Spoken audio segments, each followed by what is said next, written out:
We're back. All right, I'm back. All right, nice. All right, so you got your weed, you got everything handy. Indeed. I just sat down and was writing out some topics from my phone notes into my notebook, and I just realized that I've filled up now an entire composition notebook front to back with notes from the Fed Post and TPAS. Really? So yeah, I just now filled out the last page. Nice. Yeah. Kind of crazy. I started flipping back and looking at other notes from back from the Fed Post or from our first couple episodes of TPAS, and I was like, whoa, what? That's Crazy. quite the storied career in podcasting there. Oh yeah, I mean, I gotta burn this notebook. I know that's I was watching, I think I mentioned it the other day, I was watching a documentary on Ted Kaczynski. Yeah. And it's man, how fucking talk about an embarrassing example of people just rifling through your fucking diary. Historic. Oh dude, yeah. Imagine someone finds your cabin, bro. Damn. That's a nightmare. Someone finding the cabin. Holy shit. Finding his cum socks and shit. Oh, dude, it's probably riddled with cum socks. Probably cum jars, dude. Cum jar. That's actually why he was sending out the bombs, is to hide the secret of the cum jar. Yeah, he was like, I can't let anyone know about what I'm up to. And he didn't mean the bombs. He meant just coming in jars. Yeah, no one can ever know. That's a crazy thought, dude. He's just holed up in this cabin by himself for fucking forever. He's definitely just cranking the hog in there. He might be, or he might just be full ascetic pill. God, I hope so. Yeah, I gotta hope so too. I'd like to honestly think of that. That's how I'm gonna envision my Unabomber. Idealize him that way. Yeah, no, I definitely wouldn't want anything to go into making us think less of this serial killer. Yeah. He's just like Trad Volcel. Jesus Christ. Oh fuck, man. Yeah, so Ted Kaczynski, I know we touched about him a little bit. I mean, we didn't touch him, but we touched on his life. He touched himself, depending on. He was touching himself. I'm sure he was touched a little bit too, unfortunately. That's just kind of. You think Ted Kaczynski was molested? Almost definitely, dude. I feel like that's something that's in that bag of tricks he's got, kind of messing up that noggin. Bag of tricks he's got. Yeah. Oh no, dude! It's he's got obviously a sordid past, if you will, and he had the MK Ultra stuff. He had the separated from birth, or separated from his mom at birth. So somewhere in there's room for some foul play. He was a little bit. I think it's fair to say at this point he was a little bit of a quirked up white boy. Yeah, he was quirked up for sure. He was a little twisted. Yeah, he's a little twisted up. Welcome to my twisted dark fantasy. These people are sick. This is obviously very, very. Oh man, I need to cut just though these people are sick. I had to use the intro and I tried to cut it before it went on to the other parts, but I'm not that fast. Dude, it was all right. Well, I can tell that the spirit of podcasting is flowing through you right now. So honestly, those must be some fucking banger notes you got. Oh yeah. I mean, I got a whole thing. I'm not sure that any of them are good, and some of them are kind of a recap, and some of them is just maybe old news by this point, since it's been a while that we've, been off of recording. Sure. But speaking of that, yeah, thank you everyone for your patience, everyone that's listening, and we apologize for the delay, and I know that it's been a couple months now. So we just been having a lot of stuff going on, but no more excuses. We're recording, and we're locked in, we're podcasting. Yeah, and honestly, there's definitely nothing coming up in my life that's going to be disrupting this at all. Oh yeah, absolutely not. So I mean, I think that's kind of just a vibe. It's we're here, we're gonna do what we can. We're here, we're queer, we're proud, and we're here, we're queer, and we out here. You know what I'm saying? So, but yeah, we're gonna be trying to do our best. But we've got things in our lives, and we're gonna make a consistent effort to keep it regular for you guys. But anyways, we're back at it. We're feeling pretty good. I was thinking we could name this episode "We're So Back," but now I'm thinking "Cum Jar" might be a good one, a good title. We're So Back, subtitle "Cum Jar." Yeah. Part 1. Yeah, we upgraded from socks. We're on jars now. That's how back we are. So he made some pipe bomb style bombs, right? And one interesting thing was that he used wood for shrapnel for obvious reasons because that's what he had, right? Yeah. And like Pragmatic. imagine if you made like a pipe bomb style explosive, but just like Calm. just a cum jar. Like there's like a little bit of glass, but there's just like tons man. of semen. It's just like just like instead of a kaboom, then, you just hear like a splooge sound. Yeah, and then they actually caught him like after like 9 months because like it exploded and got like a couple chicks pregnant. Yeah. And then Maury Povich comes in and he's like, Ted, you are the father. And then like the FBI busts down the door. Yeah, he calls in a bomb threat. He's like, "Who's the father?" No, I'm not the father. He didn't shut this show down quick. Hey, listen to what I have to say about the Industrial Revolution. Shut the fuck up. You're paying child support. No. Mari opens the envelope with like the paternity test results. He opens it up and then Ted's like, "I got another envelope for you right here, buddy." Man, dude, Maury Povich is kind of making me think about Jerry Springer, that's understandable. I mean, it's a classic genre of show, and I don't really know that we have it much anymore. I think that was maybe just a early 2000s blip, because I think we're on to other things now as far as like reality TV or talk shows or whatever. It's no longer like divorce court kind of vibes. It's like I don't even really know what we're on to now. I feel like they're just making weird shows where they have like Down syndrome people dating or like something like that now. I feel like we've lost the era of the Dr. Phil, the Ellen DeGeneres, that kind of thing. And it's not that I'm waxing poetic for it or that I'm missing it at all, but it's just something I've thought about. Dude, straight up, on God, no cap, Dr. Phil's still out here. He's still out here. He got a fucking exclusive interview with my boy Trump. Oh, dude, holy shit. Yes, I don't know why I spaced that out. I saw that on my YouTube. It plugged it into my algorithm right away. It's funny. Dr. Phil's kind of, I think, trying to do almost the like IDW Jordan Peterson thing because he's like showing up on podcasts of the like heterodox thinkers thing. Interesting. Right? And it's fucking Dr. Phil. And his whole thing is he's basically just like, yeah, like I basically just have like less to say than you guys, but I also just like have an accent and say, "Oh shucks." Yeah. Oh shucks. We'll be right back. You got a hell of a bad attitude, young lady. I don't know, Dr. Phil. He's funny because that's kind of a funny swing for him because fucking Realheads, remember, he was made by fucking Oprah. Mm-hmm. He's a fucking Oprah test tube baby, just like Dr. Oz. Oprah jar baby, cum jar baby. I know, an Oprah cum jar baby, and just like one time Fetterman opponent, Dr. Oz. Oh man, Oz. They're both. Yeah, maybe Oprah's gonna come out as MAGA here soon. Holy shit! What a turn that would be. That might be the thing that unites everyone.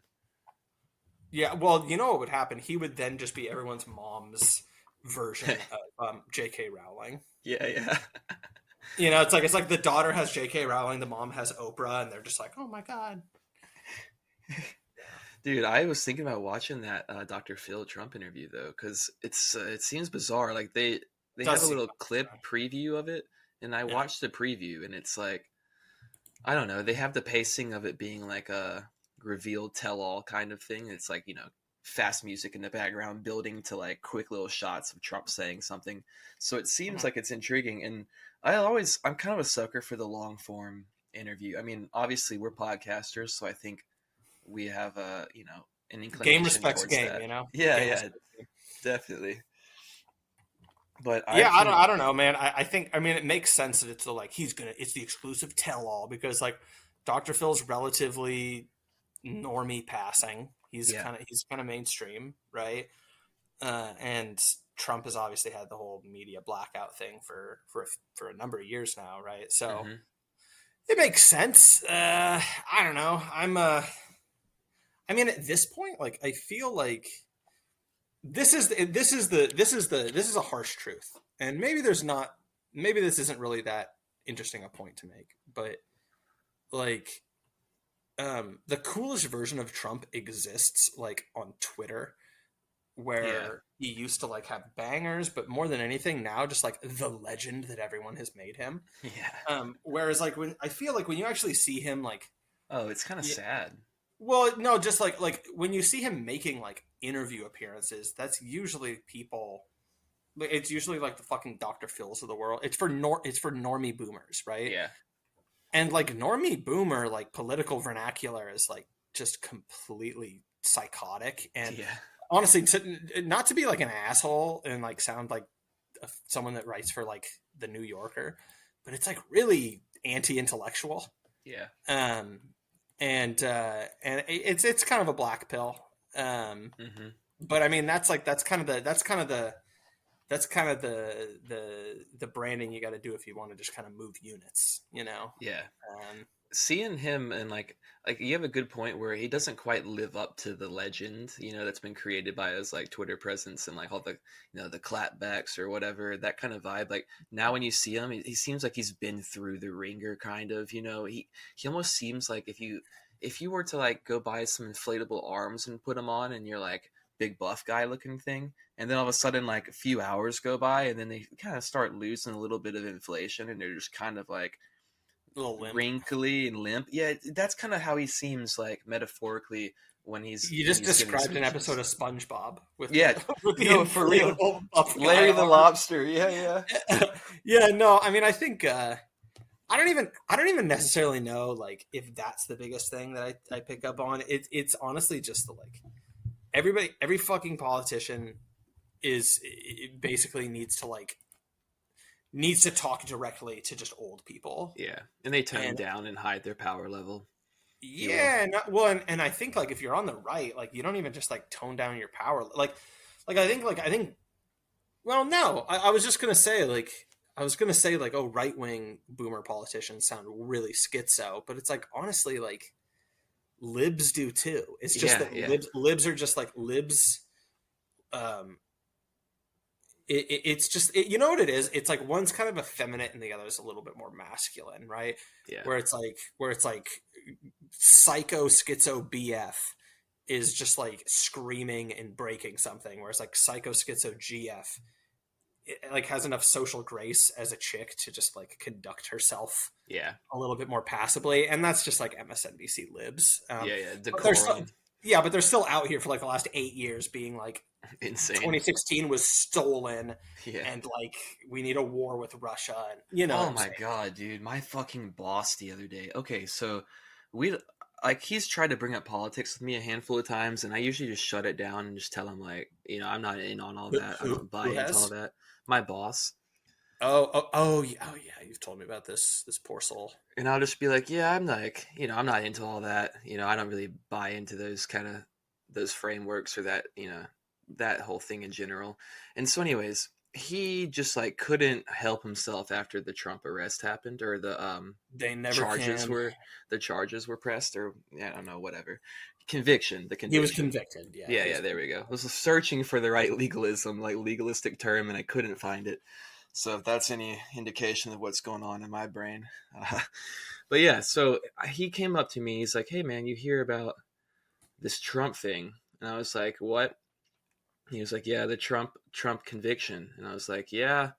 I mean, I saw it in passing. I don't really know anything about it. He's telling me all this. He's like breaking it down. And I just had to tell him, I was like, yeah, dude, I don't really care. And I don't really think it matters. And I think it's like, I was like, it's not going to make a difference one way or another. And I just think it's all spectacle.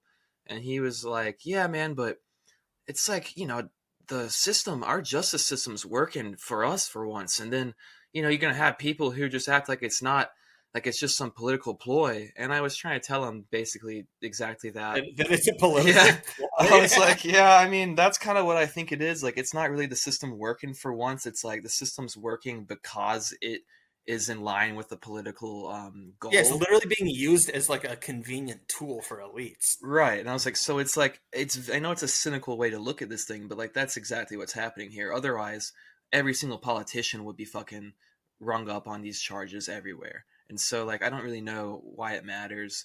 And so he's like, yeah, he starts, like, going off on this whole thing. He's just unloading, like, MSNBC and, like, any kind of talking points he's picked up. Exactly, you just triggered his fucking Manchurian Candidate program. For real, yeah.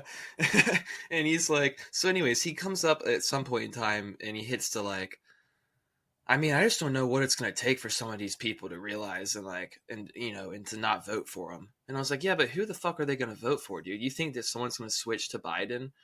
And he was like, no. Did you say this shit? Yeah, I said it to him and he was like, no, but I mean, just like, at least don't vote for him. And I was like, yeah, man, but no one's ever going to jump the aisle from one of these guys to the other, one way or the other, because of the way that it's like set up in the media now. And it's so baked in. And he was like, yeah, but we have a whole group of people that just don't even believe that the 2016 election or that the 2020 election was actually valid. And I had to bite my tongue so hard. And I was like, yeah, man, is there anything else like I need to do? Like, I just immediately backed out. I was like, I can't handle this any longer. That's insane. So yeah, I mean that's like, it's like the reaction to the 2020 stuff is pretty crazy. Well, it's the most like the closest example to like state religion that I've ever seen in my life, for sure. Yeah, they've tried to make it like a new myth, if you will, like a new American myth. It's like the insurrection and all that, the stolen election, like this whole thing, and it's so ridiculous, and people are so caught up on it. Like, I even saw someone that I know that I thought was somewhat level-headed the other day. They like made some big like Facebook post where they were like, if we have to see about 9/11 and be reminded about 9/11 every year, we should also be reminded about January 6th. It's like, what kind of logic is like, what is the mathematics that's making you think these equal each other? Because that's insane.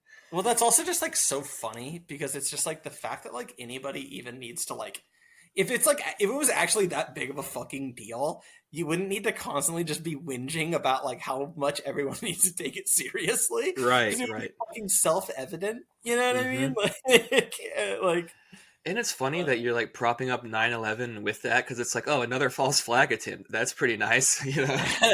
It's like, yeah, you're kind of seeing a through line here, but it's not what you think it is.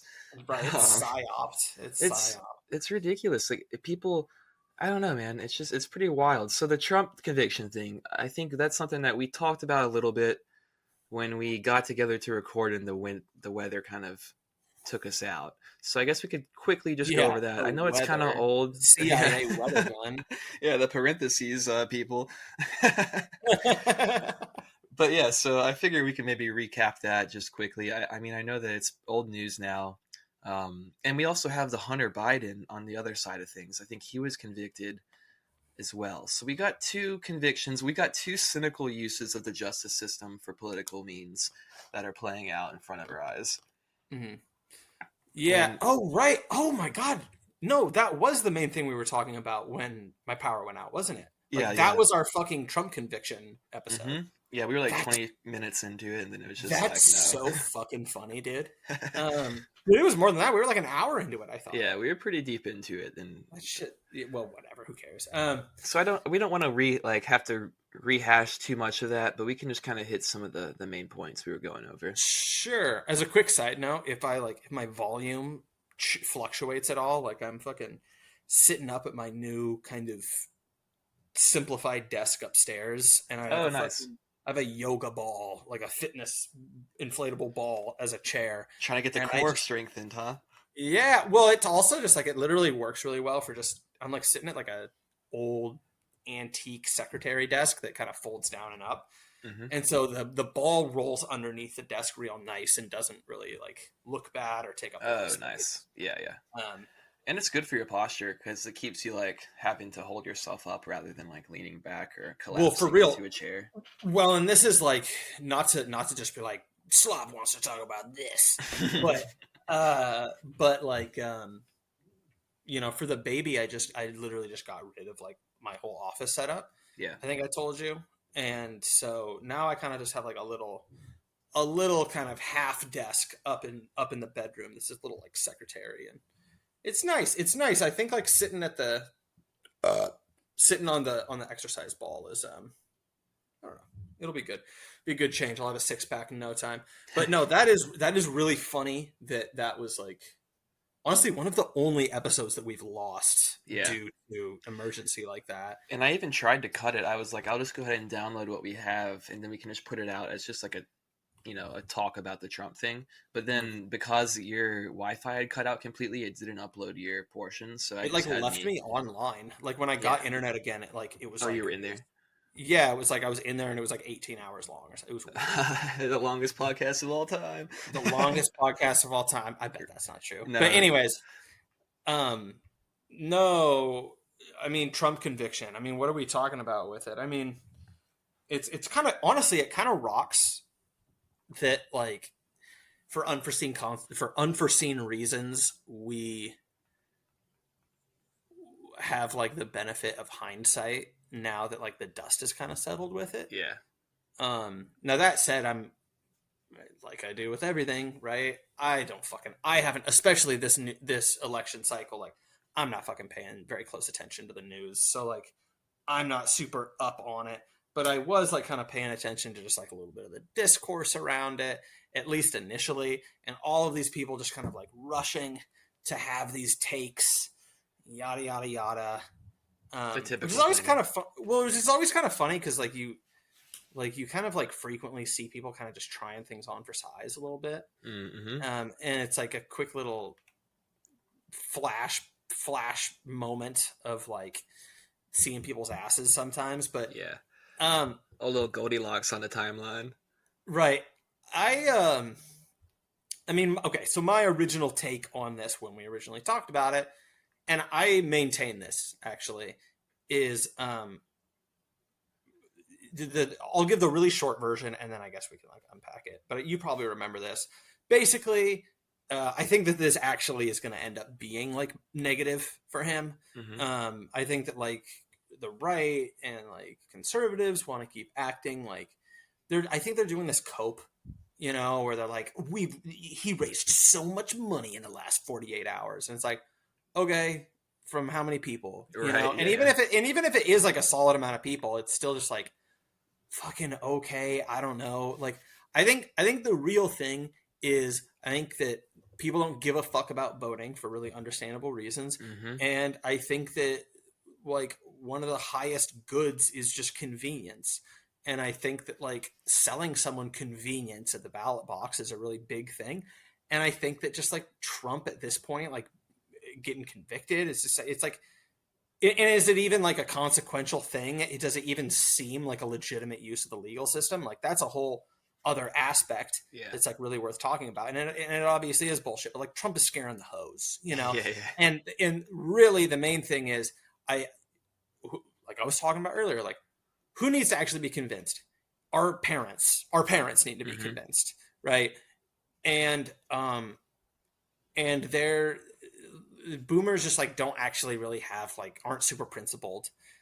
And so actually like, and they've been doing it for years and it generally hasn't been enough, but like just the whole, like, we're just going to make it really uncomfortable for these people. We're going to keep tightening the grip on these people and making it more and more uncomfortable with even more social stigma.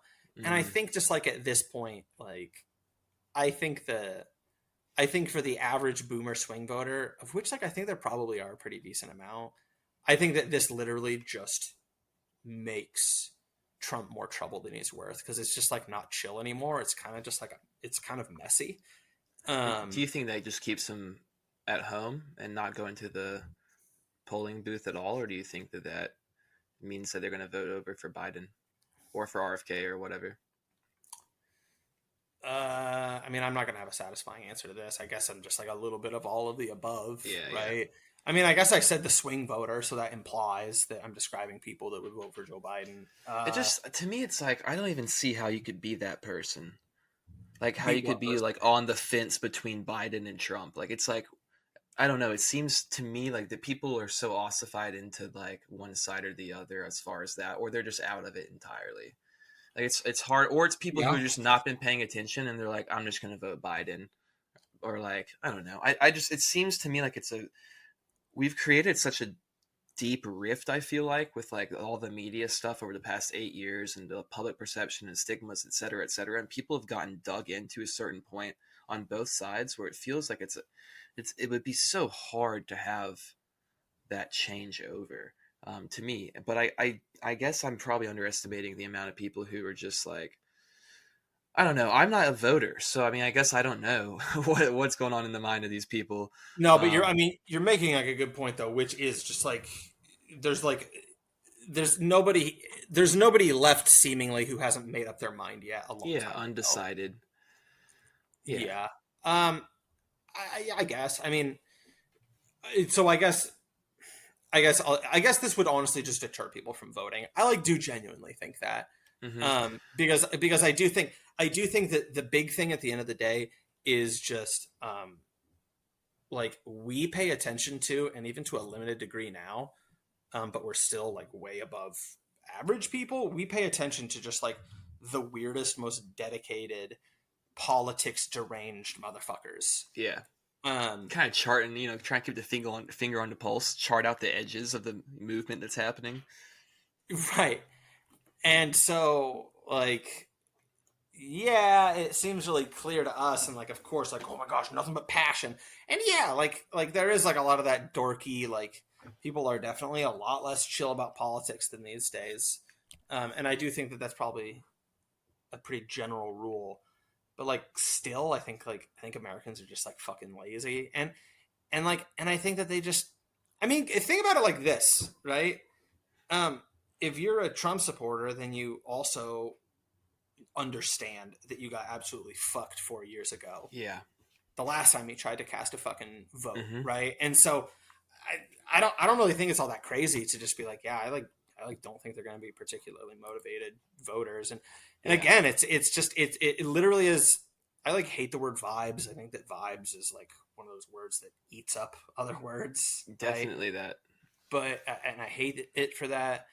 But like energy or vibes or whatever, like I think they read that shit, mm-hmm. and I think that the vibes with Trump are kind of just like a little bit rotten. Like, yeah, they're a little bit rotten, and it's just like, man, like it's like this guy's like Pigpen, and like there's just like a dust cloud following him around, dragging his blankie around.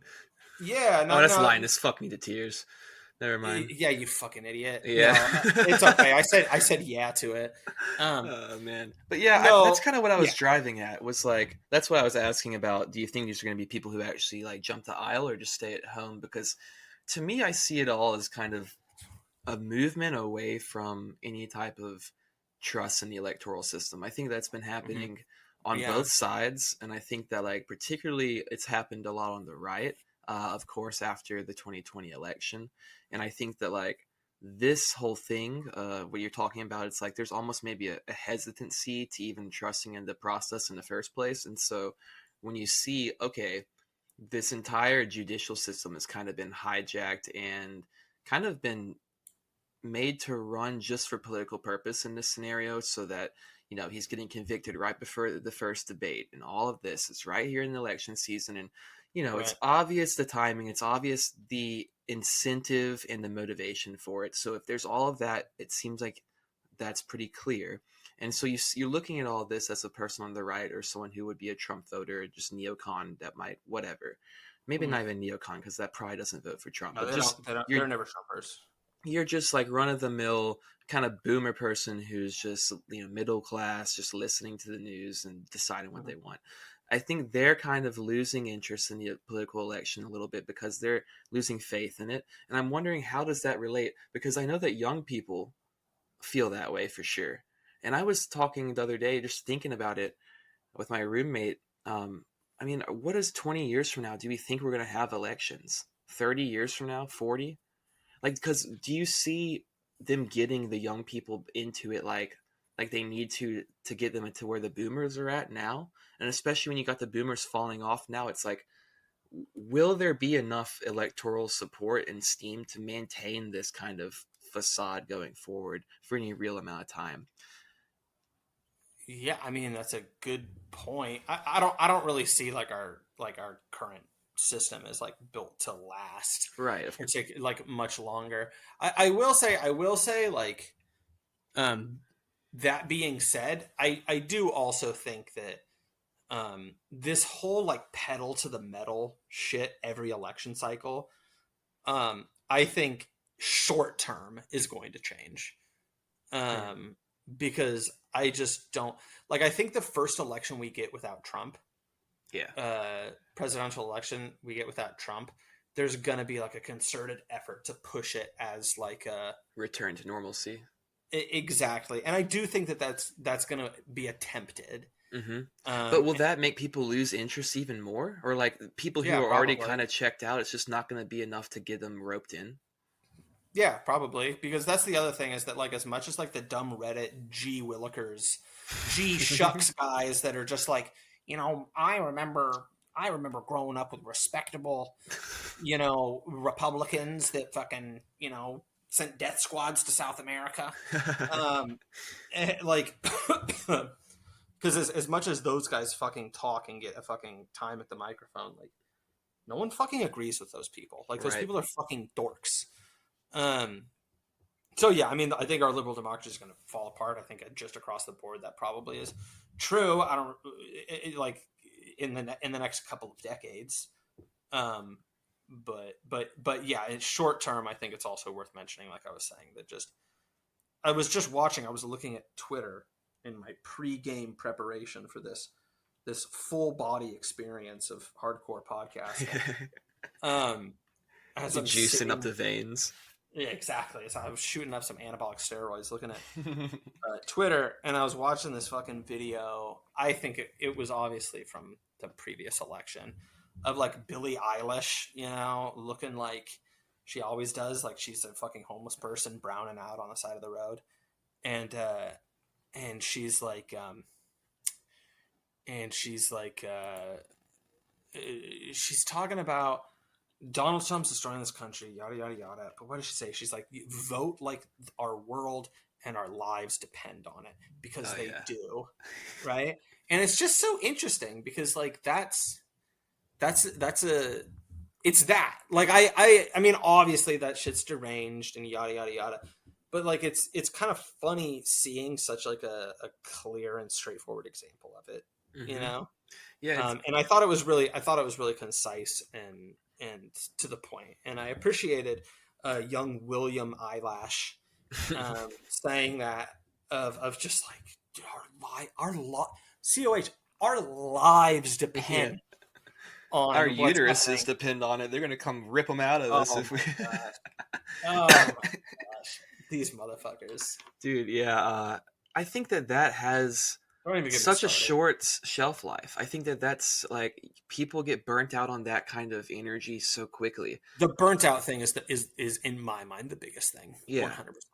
And so I think that like that in comparison with like just the other things that are going on with the like elections just being more and more sketchy with the types of voting that are allowed, and then all the discrepancies that are coming up, and everything just kind of tying together.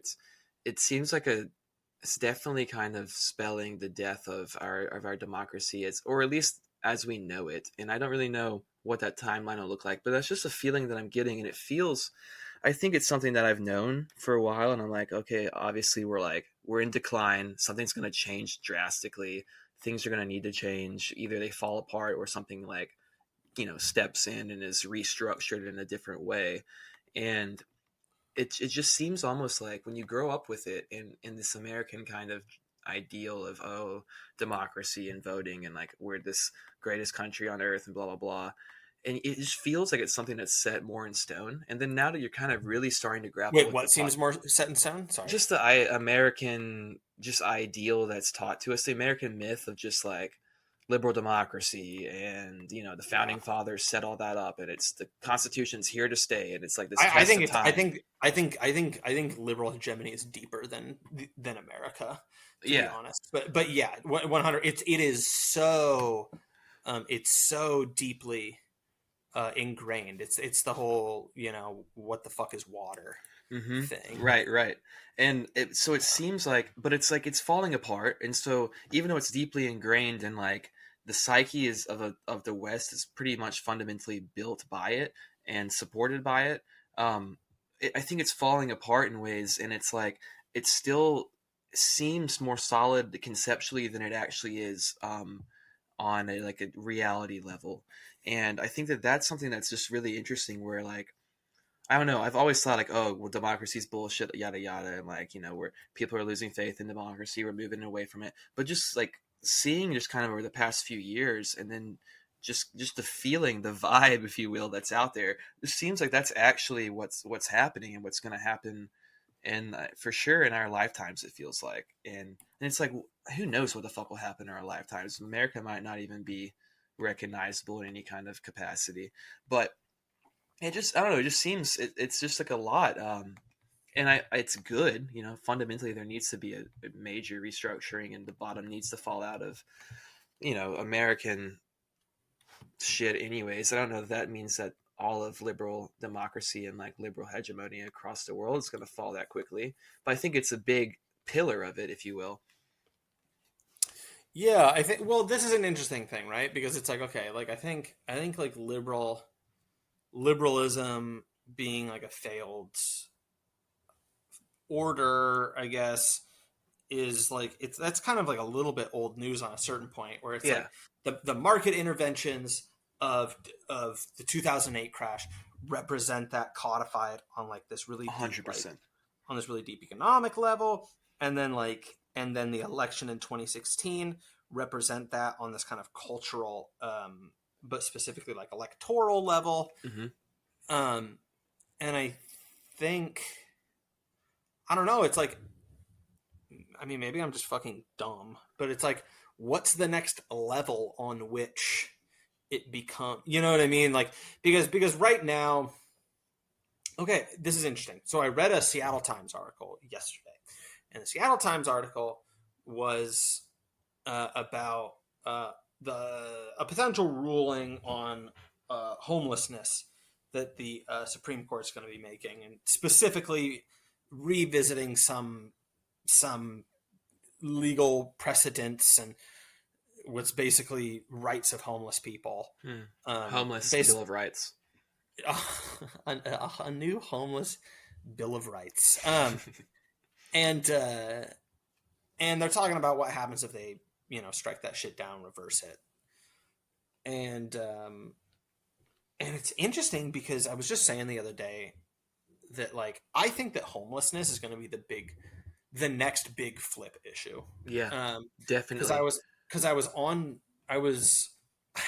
went through a little bit of a rough, dark period recently where I like got back into looking at Reddit because I was looking at, it's horrible because I was looking at certain, okay, so for the record, like at any point, Reddit is great for like very specific subreddits on niche interest and stuff, topics, yeah, right? Yeah, that is a perfectly fine take that I will stand by, right? But what ends up happening is it just starts, especially if you're trying to stay away from Twitter, it just the pull of the scroll on any platform, it's intended to get you. Oh yeah, right? man.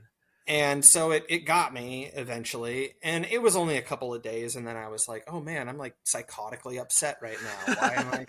Why do I wake up in the morning and scream in the mirre? No, but the resting anxiety level just through the roof. Yeah, exactly. Why am I being a psycho?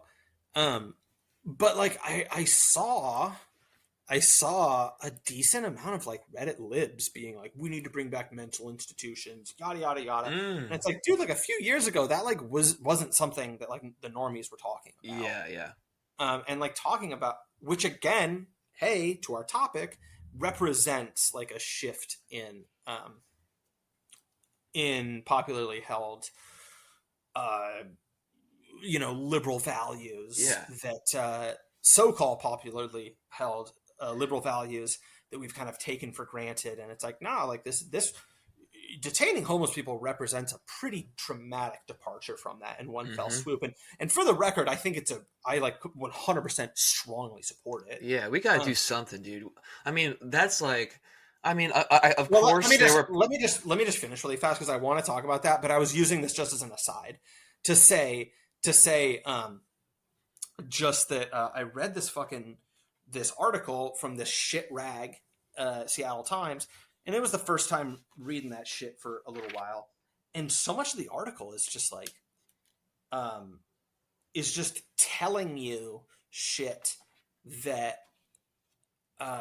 like you're supposed to believe very obviously, and normalizing that shit when it's so obviously counter to the reality outside of the little bubble that this like horrible, sexless little journalist lives in. Yeah. And one of the starkest examples that I thought was just really interesting was this point in the article where this person, and to be honest, I'm going to assume it's a woman, is like, you know, this one city, I think it's Spokane, kind of basically the Seattle of Eastern Washington. It's kind of ghetto.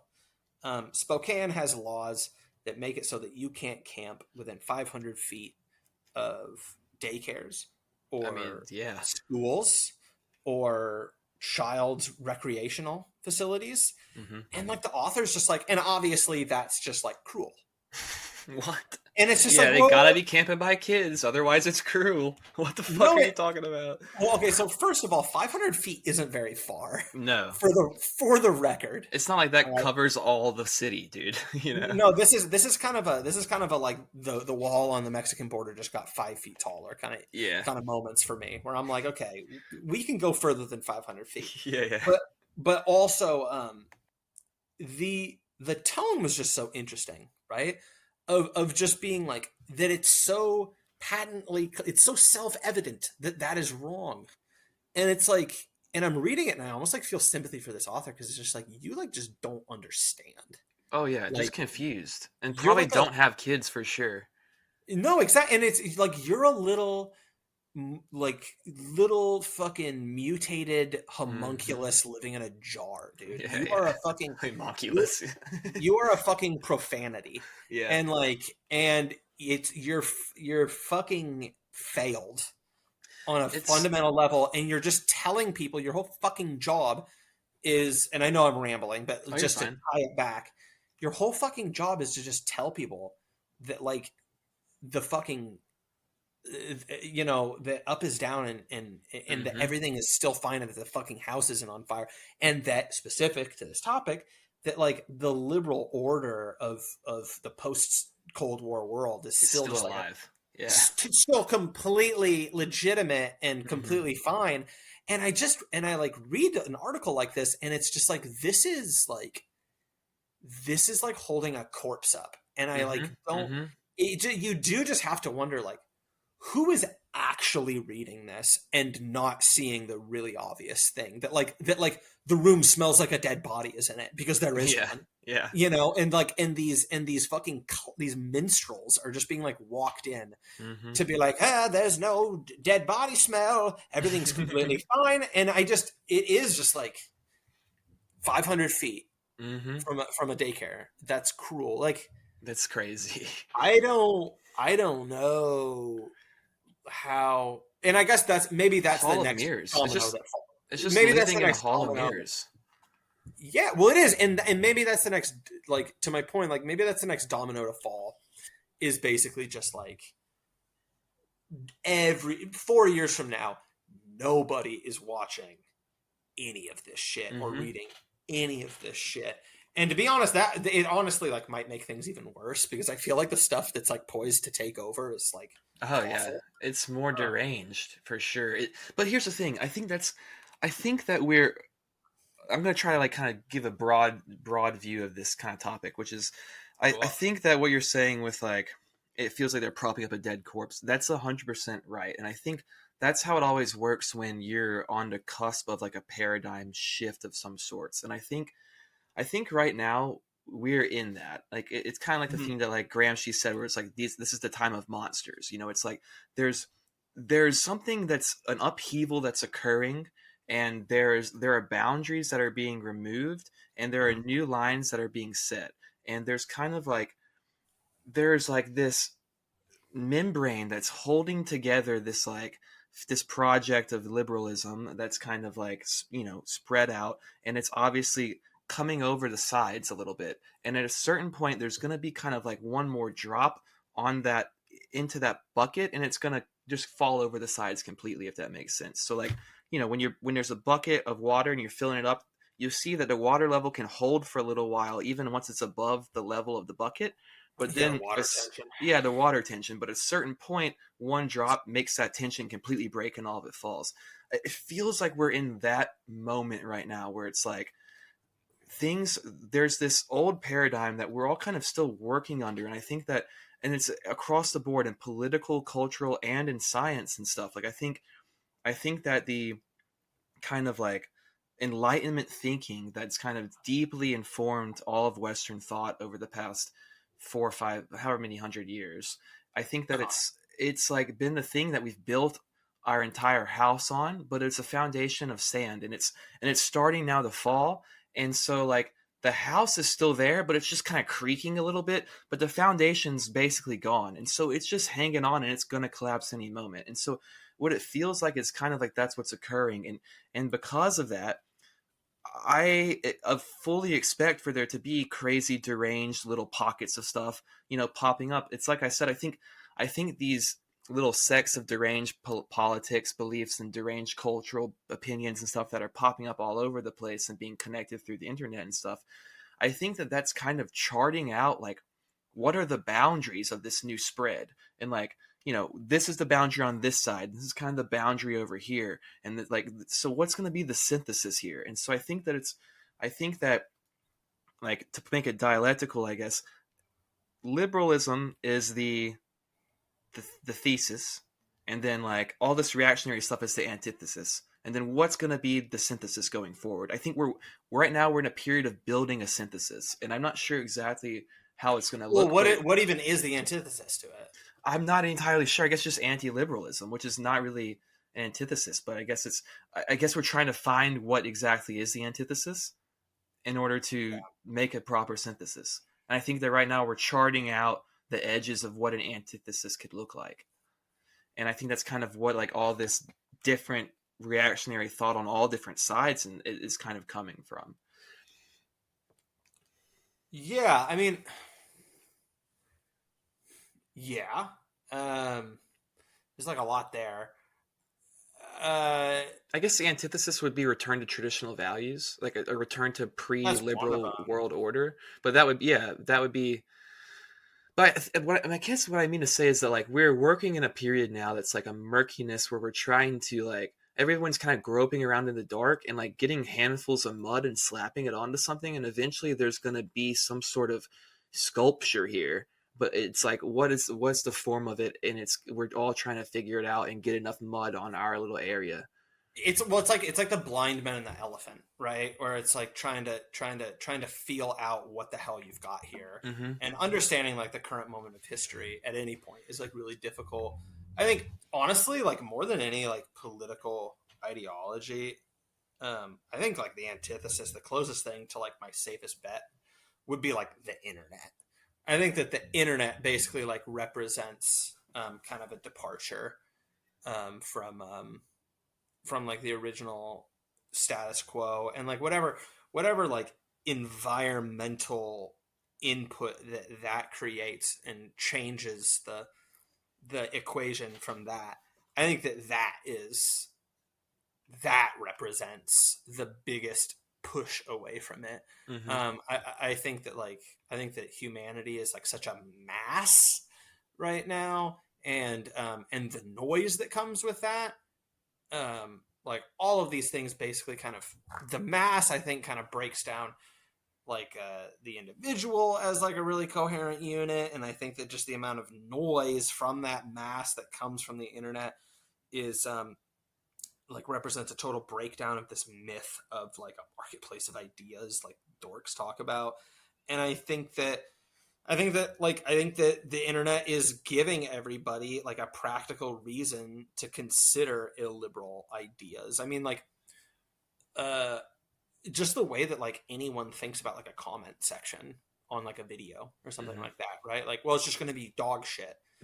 And it's like, well, right there is just implicit like a departure from marketplace of ideas is valid. Yeah, just seeing the value of freedom of speech, of right? all these retards and their dog shit opinions. Yeah, and like Yeah, which again, of course, is like funny because then the right, like normie ass right, will always just do the dumb thing, of just kind of countering, and just being like, oh my gosh, like I'm First Amendment, and like look, or like look, like I like the First Amendment, I like that, like I can have a podcast, and like at least as of right now, not get into trouble for it legally. That's amazing, and I don't want to like be dumb about that, right? But like at the same time, like it's a little bit symbolic, and there's obviously really meaningful critiques of it, and the noise from the mass that the internet age kind of like confronts us with is like a huge poses a huge issue for that. And so yeah, like I think it's less like a, is the antithesis like, is it being put forward by campus commies? Is it being put forward by like Substack monarchists? Is it fucking Poseidism, or is it Maoism? And it's like, no, it's like I don't think it's anything like that. Like I think it's just like probably the internet. Yeah. And I think that I think that Trump is good at the internet. Well, I mean, he at least has. Yeah, he was. Yeah, yeah. I think they've done a good job of kind of They've done a good job of limiting the scope of one's ability, like within traditional internet avenues, to be successful in that way. Well, and again, that's another thing, right? Internet avenues. The internet has been necessarily like consolidated really, really severely, and yeah, like we shit on China and feel all smug for not having like a totally gimped internet like they do, but like, dude, people don't even like go to websites hardly anymore. People just like use web apps. Mm-hmm. It's like bunny slopes when you go skiing. Like there's ruts in the snow that take you everywhere you go, and like nobody's typing in a fucking address to an unrecognized website is like practically what normies consider the dark web now. Yeah. And again, that also represents like just this huge moving away from like what was originally like a really like ripe with like libertarianism ideology that formed the internet. And now, make of that what you will. I have like complex feelings on that, but it's all in front of us. Like the internet this reminds me of like the people that have like the dead internet theory stuff. Like the internet kind of, I think, represents the counter to this in a lot of ways. Yeah. I think that's really valid. I mean, I think it's definitely an antithesis if you look at it as in like the mode of our operating and thinking and existing in like political capital organization over the past 400 or 500 years, and then now the internet's the main thing that's shaping and changing it, and it is fundamentally kind of the antithesis in that way. And something that you just talked about was how now the internet's become more segmented, and like there's these ruts that are taking you places, and it's lost some of its appeal of like this idea of infinite freedom and connection in the internet. Like, and it reminded me, I've been just kind of like reading in some CCRU stuff recently, just kind of like going back over it.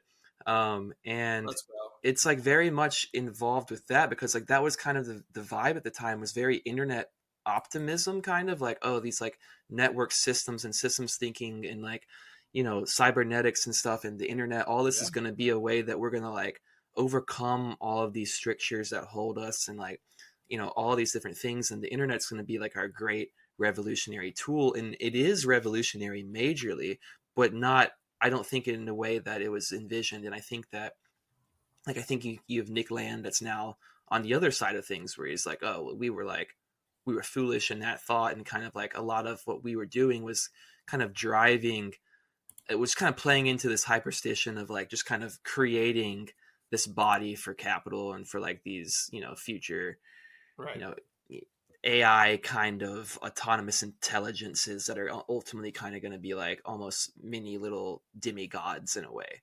And so I've just been thinking about how the internet like is such a, it's such an important thing now that it is changing our reality in such a drastic way, and it's not in the way that people were originally intending it for it to, or thinking that they could. Like, I know that in, I think, hypernormalization, one of the things that Adam Curtis goes over is where he talks about like how the cyber world was supposed to be like, they sold kind of this big bill of like, we're all going to escape into the cyber world and build a new future in there, because like the future out here is not even really manageable and blah blah blah. Yep. And it seems even in there that future's now been captured and is no longer available. And it's interesting because I was literally thinking today, one of my favorite bands today, they just announced that they're going on indefinite hiatus, just because they've not been able to financially tour around and get the type of response that they were getting pre-COVID and stuff. And I'm seeing this across the board. A lot of touring acts and bands are all shutting down, no longer going on tours. A bunch of them taking hiatuses because ticket sales are just not at all where they used to be. And the things that are selling tickets are like people that like popped up on TikTok or whatever, and they have very short appeal. And so I was thinking about how the internet, I think it had a lot of promise, and I think that the arts in general really embraced the internet as like, this is going to be a good way to proliferate art.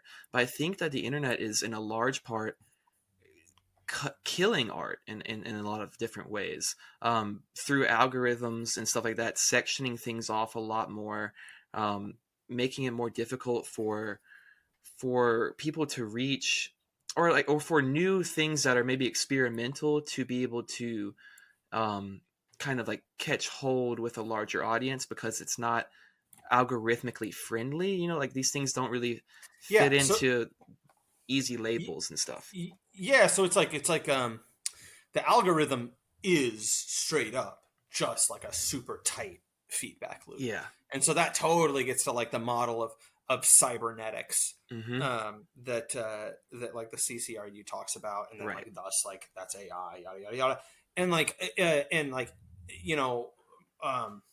who's the fucking God? Who is the Adam Curtis? Right, he's the, because I wanted to say Mark Fisher, but it's like, no, that's CCRU. Yeah. Adam Curtis, he like talks about, I think it's in like, God, he has one that's like, that's specifically just about like the dawn of the internet, but I think he touches on it in hypernormalization too. But yeah, just like this idea of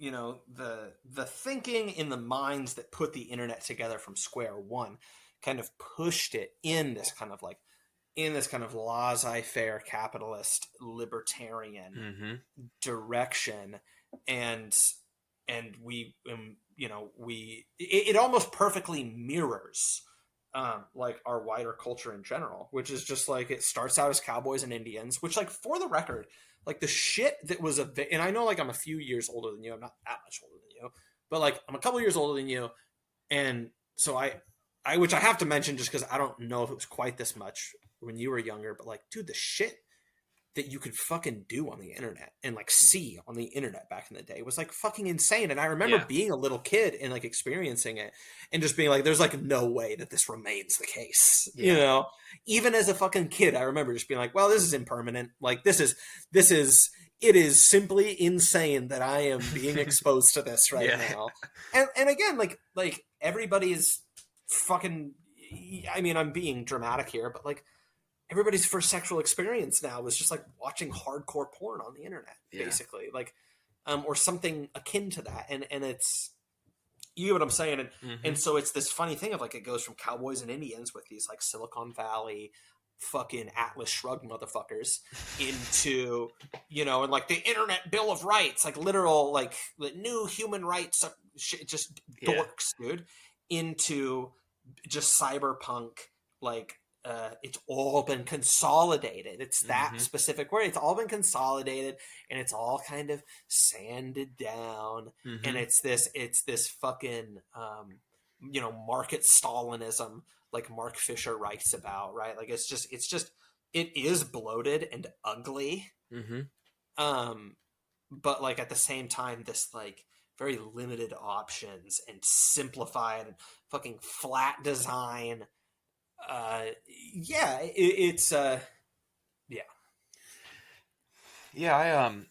Man, I had something I'm kind of spaced out about it for a second. Um, Jeez, what was I gonna say? Well, it's just the idea of like, the algorithm is this is like a really micro great example of like the AI feedback loop shit, and that how that's driving so much of this stuff. Mm. And Yeah, it is this funny like follow up to just this like hyper individualistic culture right. that was empowering back in the day into now just being like, no, like literally like mommy AIs are just like taking care of everything for you. Yeah, mommy AIs are just kind of like, yeah, almost like the queen bee, just kind of like pumping out goo to all their hive mind little kids underneath, like hooked up into it. Right. Um, We're talking about Beyonce now. yeah, queen bee. But you mentioned how it kind of mirrors our cultural stuff, where it's like, this laissez-faire kind of libertarian approach and everything, kind of like liberalism generally, fundamentally, kind of. And it's like, okay, that's how the internet started, theoretically, and then now it's been subsumed.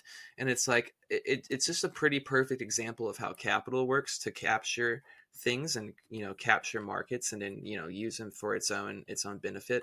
And so Yes, it's like an example of that in like a little petri dish. right, and it's almost like that's kind of what I thought of at first, but then I had this other thought that's like, is it even really an example of like capital capturing something, or is this just entirely a manifestation of capital? Is like more From so like what it day is. one. Yeah.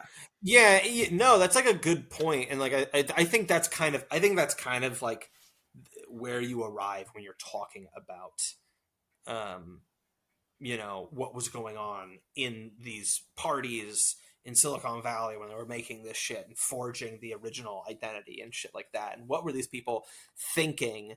And I think that yeah, the end point of that is basically just, I mean, it's just like the physical body of of capitalism as Hmm. like a cultural and political and economic body.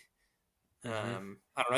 It's funny. I don't want to sound too like sniffing my own farts or anything, because it's like I get how I can sound overusing the terms, but like you understand exactly what I'm talking about. Yeah. It's this being without a body, Hmm. that dictates the direction everyone is facing and what people value and what stuff we're more likely to be shown, and it's like Hmm. everything. It's fucking crazy.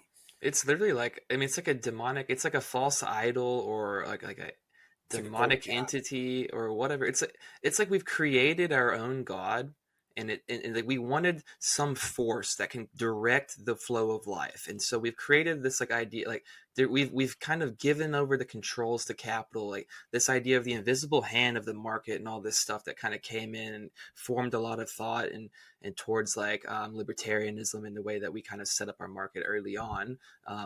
Before a lot of the changes, like with the Austrian school and stuff like that later on, but and then also the 2008. But it's just like, I don't know. It's like we've created this thing because we want to be smart, and so we want to be able to like, we understand the forces of life. There's not anything that's hidden that's like conducting how life operates. It's like we want to be able to find some way to quantify everything. We want to be able to name some sort of, we want to conjure up some sort of God, fundamentally, some sort of like outside pressure and operating system and intelligence, if you will, that kind of informs human interaction, societal formation, etc., and the environment's response and everything. We almost wanted to do that in order for us to be able to act like we understand what's going on a little bit better. It's like, oh, now we've got units and blocks we can move around, and we can like chart out equations, and it's like, this is what's going on. But it's like we've fundamentally just created like this beast that we have no control over, especially now that we have, it's so tied in with the internet and with AI, with just automated systems and feedback loops. It's just, we've taken what was this more nebulous force, and we've kind of created a body for it, in very real ways, by setting up the circuitry of it, like the actual circuit boards and everything for its neural function. And it seems like we're just creating our own destruction, but it's like looking at it almost from a theological sense, it's almost like, yeah, it's a false idol that we've created, or like some sort of demonic entity that we put in place of like of a god, or like some sort of unseen force that that controls things or influences things, if you will, or ties things together. Well, yeah, it's like so like it's like we value raw information and just seeking knowledge, and so our lives are like way overly focused on consuming and enjoying and experiencing just like these different ways of organizing and assembling knowledge together, which is like basically what anything that you're ever seeing on a screen is. Right. As opposed to like ritual and things that are outside of that and are like more felt and experienced. And I think that I think that definitely maps onto what you're saying about like the God thing. I think it keeps us from right relation with things around us, with the people around us, with like the world around us. Yeah. Because it alienates you from like the real. Right. And the idea of like, you know, the me that exists on my Instagram page. I don't have a fucking Instagram account, but like the me that exists on my hypothetical Instagram page is more real than the real me, because more people are more readily seeing this more often. Quantifiable. The real me, and yeah, exactly, and it's measurable now. And only anything that's measurable can be truly known. It's like a horror. It's yeah. With our focus on like this quantity and just like always trying to measure and label and identify and classify things, like we create concepts of things rather than the actual realness of the things themselves. So we no longer know the thing, but we know our concept of the thing, and then we take that concept to be realer than the thing itself. And this is something that's played out. I mean, that's just like, I think that's just like a really blanket way to look at how we operate in the West, at least, and or probably just everyone modern, because it goes into all aspects, and it's like primarily like how we view the world around us. Like biology is even that way. Like instead of like going out and actually observing a flower, or going out and actually like watching a bird or a dog play, instead of that, it's like you take them into a fucking lab, you cut them up, you look at the component parts, you try to look at what atoms make them up and how are these chemicals all formulating it. And instead of actually seeing the entirety of the thing and seeing it in its real form, you're getting these like just concepts of how we think it's made, and like, you know, all these different things that we have to represent it. And we're losing the realness of the object. And so we're losing our real connection with reality, of course. And we're buying into this unreality. Which I mean is a tale as old as time, but it seems like we have such a potent elixir for unreality now. With, I mean, especially when you have, you know, almost these bodies for it kind of around you, interjecting you with the uncut unreality all the time. Yeah, I mean, that's I think that one thing I've been thinking about recently, because I live in a really highly populated area, and one thing that I've been thinking about recently is when I go and spend time in more rural areas that are less populated naturally, I just feel more comfortable in my own skin. I feel more comfortable just in my space. I feel like I have space that I get to occupy. You know, like I wouldn't like go into the middle of a city and like stretch my arms out in the middle of the sidewalk and just kind of take up space like I need to do. But like walking through a field, such a thing is like really satisfying feeling and natural. Right. And I think that cities and urban life in general kind of lead to that a little bit. And like I like understand people say like we've been living in cities for thousands of fucking years, and that is like true. They're different. Traditional cities and modern cities are day and night. But also at the same time, like I think that the internet is kind of like a constant, omnipresent modern urban environment for everybody on the fucking planet. Yes. And so like, you see this in like in the like ebonification of like just like random redneck culture. Yeah. Right? Like these yee motherfuckers who like country and rap music. Like, Jelly Roll. dude, what the fuck is going on? What the fuck is going on? And that's the whole thing. That's like, I remember there was a while ago, there was this video on Twitter, and it was one of these black ladies. It was just one of these videos that right wing Twitter loves, of just like a black person just like going ham in a public place and just like being insane, right? And it was in a Waffle House in the South, and this waitress came up and just like bodies her, right? And this white waitress, and everybody's talking about Waffle House Wendy. That's what they call her, right? And they're like, oh my gosh, she's so base. She's like our goddess, right? God. And then it fucking comes out like a couple weeks later or so, probably not even that. Like on internet time, it's like 5 seconds later. It's like, no, she like, talks in the kind of like black voice affect. Mm-hmm. And like, she's probably like, trash, dude. I mean, God bless her, like, no, she like has kids with like a black dude, who like she's not married to, and then so then everybody feels all betrayed, and they're like, oh my God, I can't believe this, and it's like, no, fucking, of course not. Like the rural, and this is my point, like the rural belts of land, the people that live in the heritage lands, the hinterlands, they're not frozen in fucking time in fucking 1868, bro. Yeah. They're fucking like the internet has made everyone a horrible little miserable overcrowded urbanite, and the whole basic thing, of just like, oh, people out in the country are so much nicer than people in the city, and it's like, well, like that's like true to an extent, right? But it's also like, it's not like people in the city are being mean. It's that like you can't wave and smile at like all of the hundreds of people that walk past you on a fucking sidewalk. And if you do, you're gonna get taken advantage of. If you're going around in the city like a Seattle, Chicago, New York, wherever, a big city, or even where I live, it's not as big of a city, but it's equally dangerous. If you're going around, if you're going around and you're making eye contact with everyone you fucking see, and you're like just smiling at people, someone's gonna fucking think that you're a mark, like you're a target that someone can rob or mess with or whatever, either way in the city. And that's like,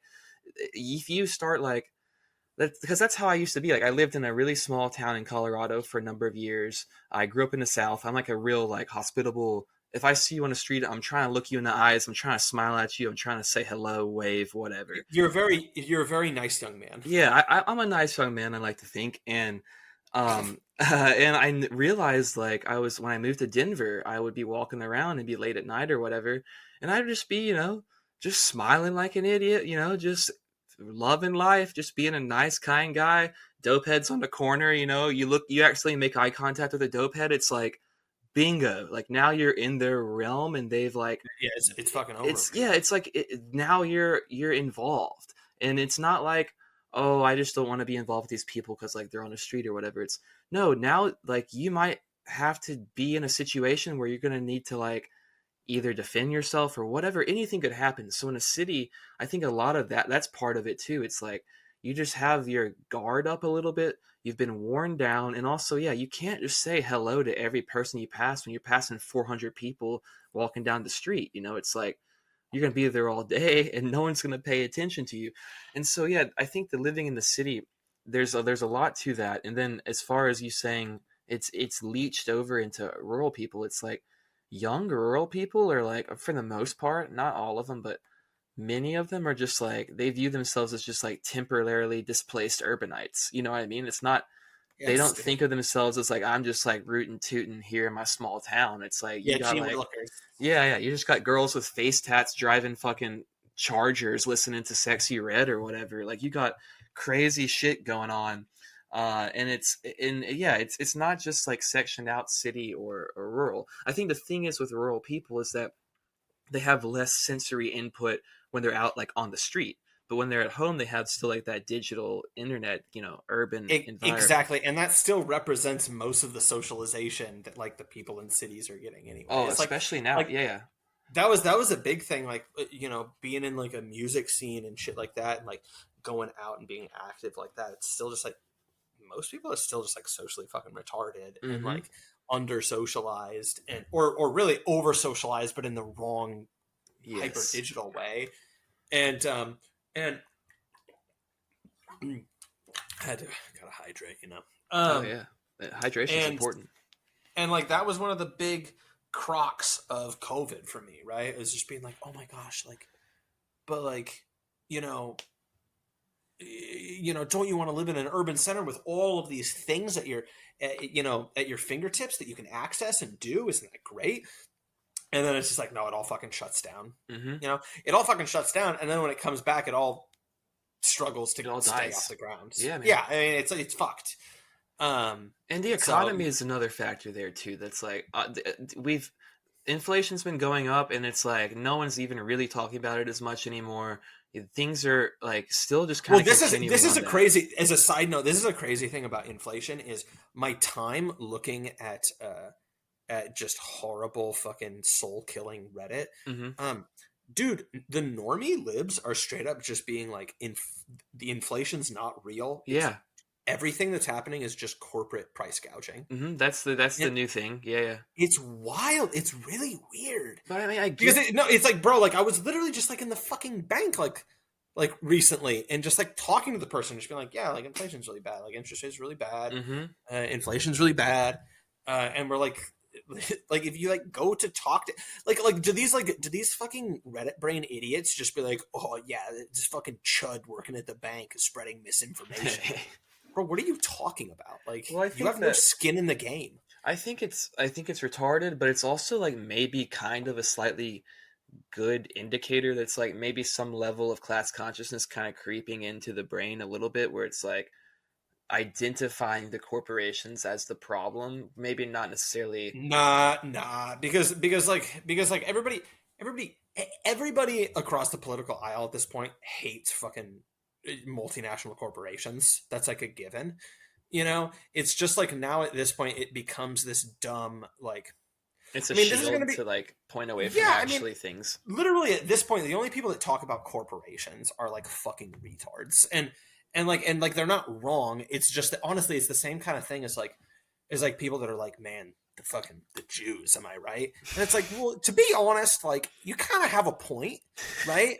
But the type of person that's saying that, and what they're working with, yeah. Well, you also just know like the anti-intellectualism, that's my word of the day, that like comes with that 90% of the fucking time. And like we personally know people that are exceptions to that, and there are, that speaks to the fact that there is something there. Shout out Keith Woods.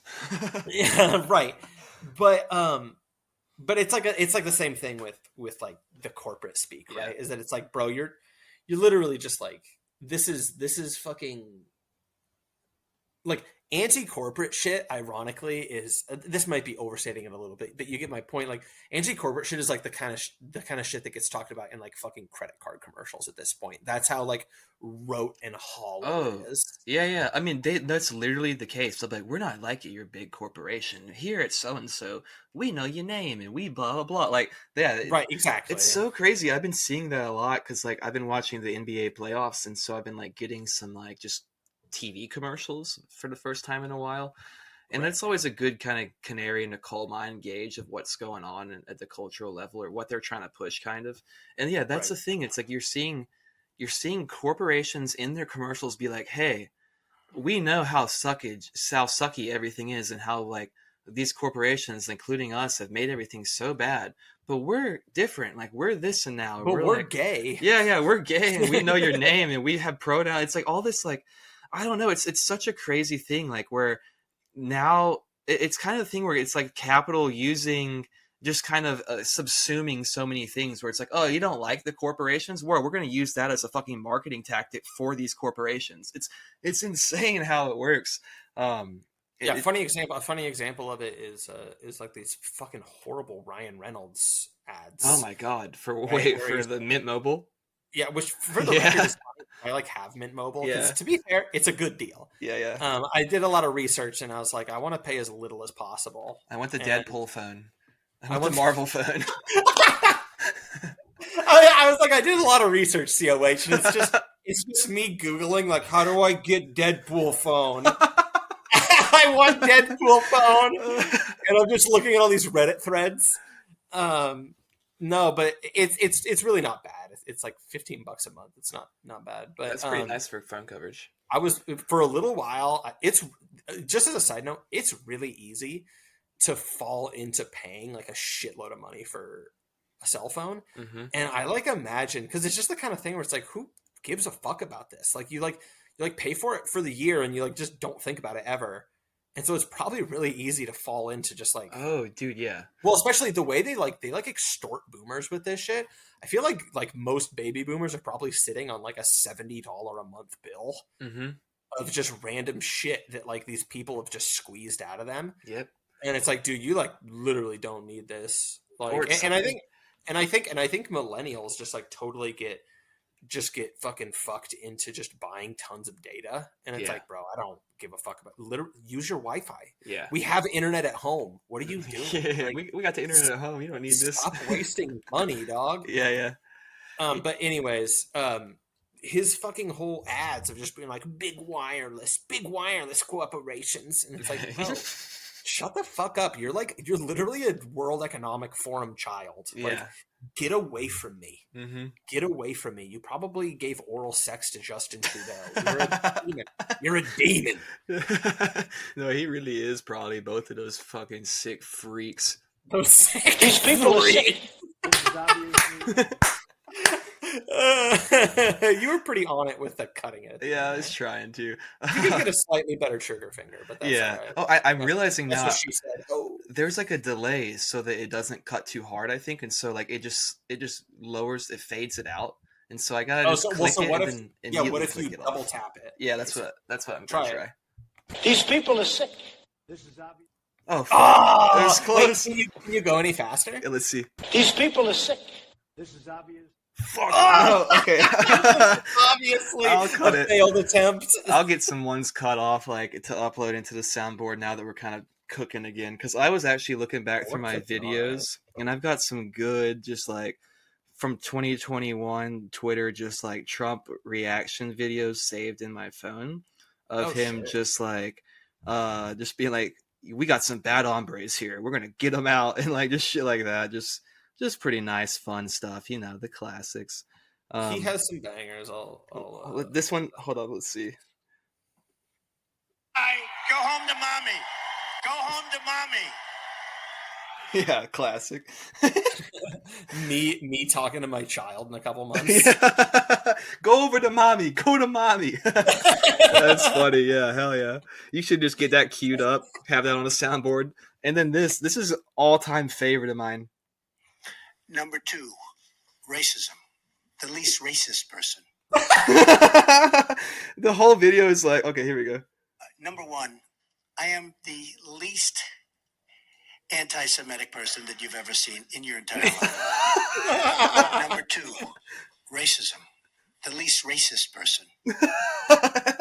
I honestly, the fact that he organized it in that order is partially one of the things that concerns me. It's telling. It's very telling.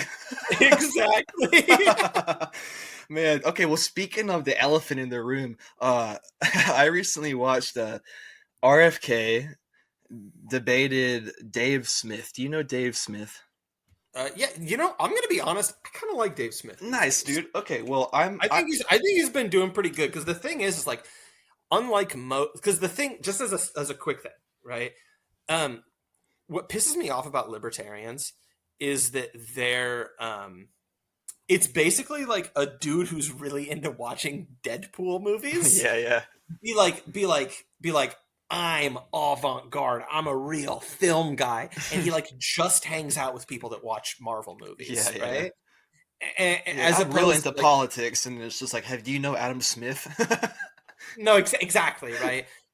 Whereas like Dave Smith, like can hang with like weird schizo dissident people, and like has authentically well thought out opinions. Mm-hmm. Whereas, like, to be honest, again, like, it's basically just like libertarian is just what like normies call themselves if they just basically don't want to align a lot of the time, or if they want to basically just be like play the gay little middle class game of like, I'm a political radical, and it's just basically like a psychotic version of restating shit that everyone believes but taken to its logical conclusion. Yeah.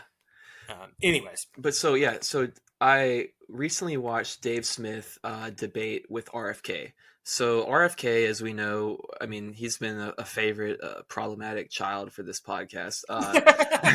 Where I was, obviously child. he is kind of, dude. I've been coming to think of him more and more as that he's just black sheep kind of child energy. Anyways, is he the Hunter Biden of the Kennedys? I think he absolutely is. And he even has like the drug addictions and stuff in the closet to make that analogy. Dude, what if a fucking killed abroad drug driving? Oh, one of the Kennedys? Oh. Yeah. Well, I mean, he's maybe not that fucked up, but he I know, I was joking. Who knows what he did though, dude? I mean, Chappaquiddick.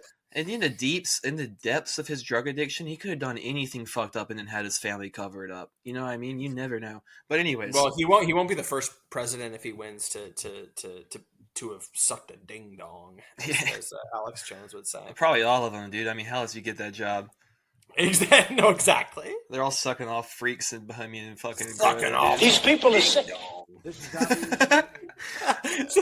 Trim that. Anyways, so Dave Smith, I'm glad to hear that you're at least somewhat partial to him, because like I don't really like the libertarian shit, and I don't really like political like influencer people or whatever, but I am like a comedy fan, and he's on this podcast called The Legion of Skanks, and they're like, I don't know, they're just like a real like out there podcast, and they're like they'll say whatever, and like they're pretty popular anyways, blah blah. Because of that, I found out about Dave Smith, and Dave Smith recently got into like a Twitter back and forth with RFK, where he was like, hey RFK, why are you so fucking like rabidly supportive of Israel? Like, you were my guy, and then this like threw me off major.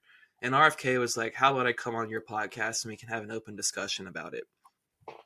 Which was a huge mistake for RFK. Because was it really? he comes on this podcast, and Dave Smith, who's like, we just talked about libertarians. We admit that libertarians as a whole are not the brightest. Straight up. I mean, well, really fast, just not even just that. Like, libertarians are definitionally radical liberals, and liberalism is like my entire case for like the centerpiece of my entire critique of like society and the economy and culture and politics in general. So like, they are, if I was playing it just in an ideological vacuum, following my own thoughts, they are like the least worst favorite. They are comically my nemesis. But I think that the main thing why a lot of these people are libertarians is that I don't think they really even know what they actually like or want. They just think they're like, oh, well, like, oh, this is all just like some corporate overreach and blah, blah, blah, and this and that and the other. And like, I think they're libertarians because they identify that there's stuff that's wrong around them, but they don't really know what it is. And they're just like, this is the easiest third option to like. No, they just keep thinking that everything is the state, and they just won't listen to reason beyond that. And I think that Dave Smith is like, although I think he absolutely has that, like, he's definitely a libertarian, right? He's like a part of the Libertarian Convention and stuff. He's more open to actually just like identifying some of the problems, and he's right at that. Like, that's the one thing with they can diagnose problems pretty well, or at least he can. That doesn't mean the solutions are right at all. But anyways, so he comes on, and he's basically like right off the bat, just like, RFK just immediately has to come on and it's just saying like Warhawk fucking Israel shill points, talking points, being crazy. And then like Dave Smith is like, all right, but that's like, it's not true and this and that. And anyways, so it gets to a point where it's just like RFK is just asking Dave Smith, unrelated to any question Dave's asking him. He's like, do you or do you not believe that there should be an Israeli Jewish state, that Israel should exist as a Jewish state? And he's like just getting on, like, he's being so neocon RFK talking is? points. Yeah, being crazy, dude. Like being so bad. Is he getting mad? He's getting mad and getting frustrated and talking over Dave Smith, looking bad. Like he's looking Oh, like like your typical neocon war pundit, in like a way like a lawyer guy who talks over people, kind of, you know what I mean? Like right, skeezy lawyer politician. archetype. He's using that vibe where he's just trying to train roll over with these set talking points, and it's like he wasn't even responding to anything Dave was really saying. He was just pulling up talking points and like red herrings, and it was really, really unsettling and like terrifying to watch. Like the way that he just Really? fully just like completely unable to draw parallels between his Ukraine stance and what's going on with Israel. Like completely unable to draw any type of parallels or like see things in that way. Just Like it was like creepy to you. So it was unsettling how zogged up he was. And I showed my roommate too, who's not even like super into politics, but he watched it and was like, dude, this guy's like fucking skeevy. And I'm like, yeah. Like it was the most maybe blatant, like, oh, this is like a lizard person politician that you've seen RFK do at all. But Dave Smith is just like laying down the law, like being really based. And he's like Jewish and like his ethnicity is and stuff. So he's got that like, I'm a Jew, so I can say all this stuff. So it's pretty nice. Like it's a pretty nice thing. Pretty terrible look for RFK. Don't know why he did that at all. And it just really kind of wait. Like, what is the response to the like? Should Jews be allowed to have a state like this? Dave Smith's just like, that's not at all. Like this is a ridiculous thing that has nothing to do with what my question was. I don't think that any like religious state should really exist. I think is like what his thing was. He's like, do I think Israel should still exist? Sure. Like, but like I think he kept getting backed into corners with RFK just throwing all these like just talking point questions you might hear on like your talking head on any news stations, you know? He was just doing that basically. And the shit in the packet, literally by the people that fucking bought him dinner. I think he had a packet in his hand legitimately that he was just pulling up talking points from.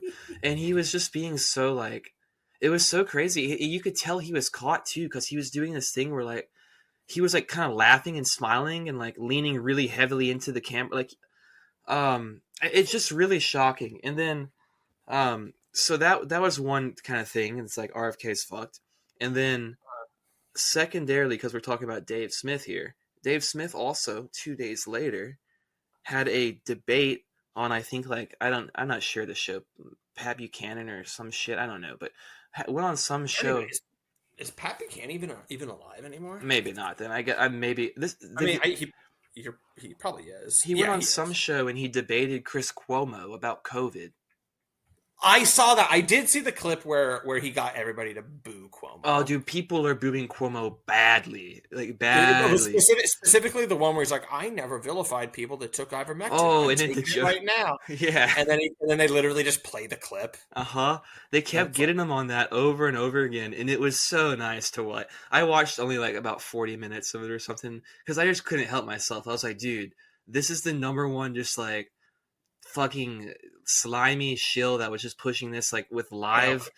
Cuomo was a piece of shit. Yeah, dude, he was talking with his brother live from his basement every goddamn night, talking about like the world's ending. There's bodies piled to the brim in modules outside of hospitals, and that's actually funny. That's funny you brought that up, because I remember so a couple weeks ago I remembered for the first time, and I don't even know. This was what it was. When we went on our annoying trip out of town recently, on the flight back, I fucking hate flying. This was part of the texture of what made this so frustrating and unfair. I fucking hate flying, and I got sick. Oh man, on the plane? My way back, on the plane, which apparently is like not that likely because they have such effective just airflow. But anyways, I come back and I get, probably for the third time ever in my life, a fever, and I'm running a fever. It's not a terrible fever, but I'm running a fever for like a week, and my lovely, beautiful, and devoted wife is very pregnant, and so you don't want them getting a temperature, right?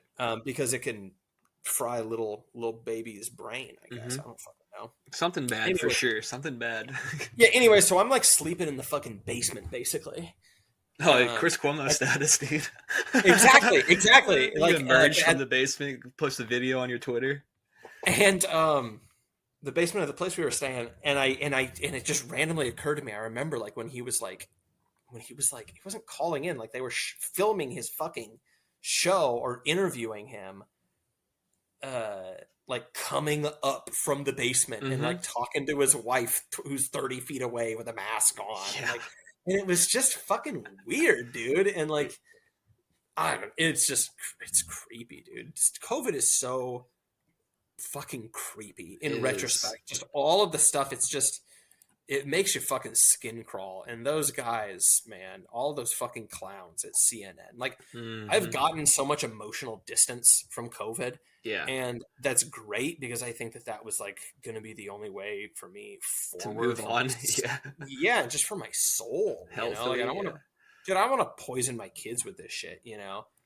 And, but at the same time, it like makes me worried because the lessons from it are so fucking important. Yes. And I remember how strong I felt like, I probably wouldn't have gotten married or like started a family and all these things. And you can kind of say that about anything in life where it's like the path that you had, every part was necessary. Of course. Yeah. God bless the broken road and everything.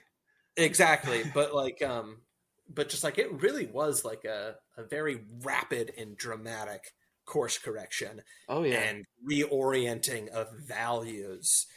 And, I think it was and for me too. Yeah, I 100% believe that. And it's interesting just because I look at normies who just like bought the prepackaged thing, way of processing that, and like they're kind of just like unchanged. Yeah. And that's insane to me, and I'm really glad that didn't happen, but and that's just where, like, I guess this is my point, was just like, it makes me scared how easily I've distanced and almost forgotten it in the worst of examples, because it is so important. But at the same time, like I already said, it's like a certain level of that is super necessary. I mean, I do know people who like never got over it and still only talk about it and that kind of stuff in general. Well, and it's like poisonous. It is. I've never got over it in the sense that it's still a deep, like if it's brought up or if it's like a political issue. You just cut out a little bit there, brother. Oh, my bad. I've never got over it in the sense that like if it's brought up or if it's going to be a political issue, I'm like, I want it to be brought. I want for it to be known. I want to bring attention to it, etc. I don't dwell on it. Like I don't go around and like be a kook about it or anything. But I am disappointed and disheartened by just how far we're moving away from it and how quickly we're moving by it and not absorbing any lessons or anything, which I knew we're going to. We're heading that way, of course. There's not going to be any real referendum on it. But seeing this Dave Smith thing like brought me back for a moment. I was like, oh my God, dude, that was so fucked up. And no one's talking about it. And finally, Dave Smith is like bringing fucking Chris Cuomo at least to put his feet onto the fire in front of like a small studio audience. At least there's something happening at that level. And if that's all that we're getting, it's like, that's sad. That's fucked. Because it was really fucked up. It was crazy. Like everything about it, people's livelihoods, we're still dealing with it. Like I was talking about with live music and with art and stuff. People aren't coming out and doing the nightlife things that they used to do. People aren't going and visiting small restaurants and businesses on a regular like they used to do. There are still businesses shuttering. There are still downtowns that are completely empty and will maybe never recur. And it's insane that we've moved by it so far. And that's not even thinking about what they did with the fucking vaccine, dude. Putting experimental medication into everyone, blah, blah, blah. Obviously, all our listeners know it. We know it. We don't need to rehash it. But it's just, I'm glad there's some people that are still out there, like, trying to put in the work on it a little bit. And I've had to distance myself from it, too, just because, like, you got to be a real person in the world. And unless I'm not, like, positioned to where I can look into the data and, like, I can maybe come up with some sort of new way to illuminate this for people or whatever. I'm not gonna be. I'm not that guy. I'm just gonna hear of that and be like, yeah, hell yeah, that's my thing. So I think you have to kind of know what your role is a little bit in life, and be able to like let go of things that it's like that's not your specialty or your area of interest. You can still be keyed into it, you can still be interested in it, you can still be concerned about that, but like I'm not like giving my whole life up to research COVID vaccine efficacy or whatever. So I can take a step back a little bit or whatever, and that's something that I think is important to do. But I just wish there were more people out there that were maybe actually kind of still pushing it. Because I mean, it's funny. It's funny just because it is like, even in like the like, whoa, dissident wing or whatever. It's like, dude, there should just be an entire type of guy. Yeah, it's just the COVID guy. 100%. Like, is that a thing? Like, I don't think that's a thing. It might be coming. It might come 5-10 years from now, like the JFK assassination guy or 9/11 truther guy. You know what I mean? I think it'll come then. We need like the Jesse Ventura of anti-COVID. Yeah. Just some guy who's just driven and kind of weird. Yeah. Well, man, I was hoping kind of originally the RFK would be that. That was my hope. Same. And that's why I was so interested in him. And that's why I still, regardless even of the Israel stuff, and I hate it, and I know he's just a shill, but even still I have something in me that's like, dude, this is the only guy that is going to say anything about COVID shit and was saying anything about it. I mean, and to be totally honest, like, COVID matters to me more than Zionism. Well, of course, the Zionism is like, it's going to be, that's just kind of a way of the world, if you will, that's a tale as old as time. So it's not as big of an issue to me, because also it's like everyone else in the pool is that same guy. Everyone else is a Zionist, they're all that. But it does go to me to poke a hole in this genuineness that I thought I saw a little bit in RFK, where it's like, this is like, oh, this is clear, like just skin suit behavior. Whereas like his vocalizing about, the Ukraine war and his entire viewpoint on that is going to be able to take in the history of it and our impact on it and everything. But then he just has no ability to do that with the Israel thing. And that is obviously like willful ignorance, or like he's just purposefully like telling falsities on purpose. And it's either way, that's not good. But at the same time, it's like, yeah, dude, he is the only slightly a referendum on COVID we're maybe are ever going to see, except for maybe Dave Smith, but Dave Smith's nothing. So, I don't know, like even in the debate with Cuomo after the RFK debate, fucking Dave Smith handed Cuomo a book that was like the RFK pandemic book basically. It was like, you need to fucking read this because it's good shit in there. And so I don't know. Yeah, man. I wanted to keep for a second. I don't want to keep harping on the RFK thing, because I know I do a lot, but I'm pretty off of him after the whole Dave Smith debate and the strong Zionism and everything. And then I go on fucking social media, and what do I see? I see RFK posts a video about the Great Reset. I see him post this long video with screenshots of the "you will own nothing and be happy" World Economic Forum, all this shit, all this. He's trying to make up for it. Yeah, I'm like, God, dude, what the fuck?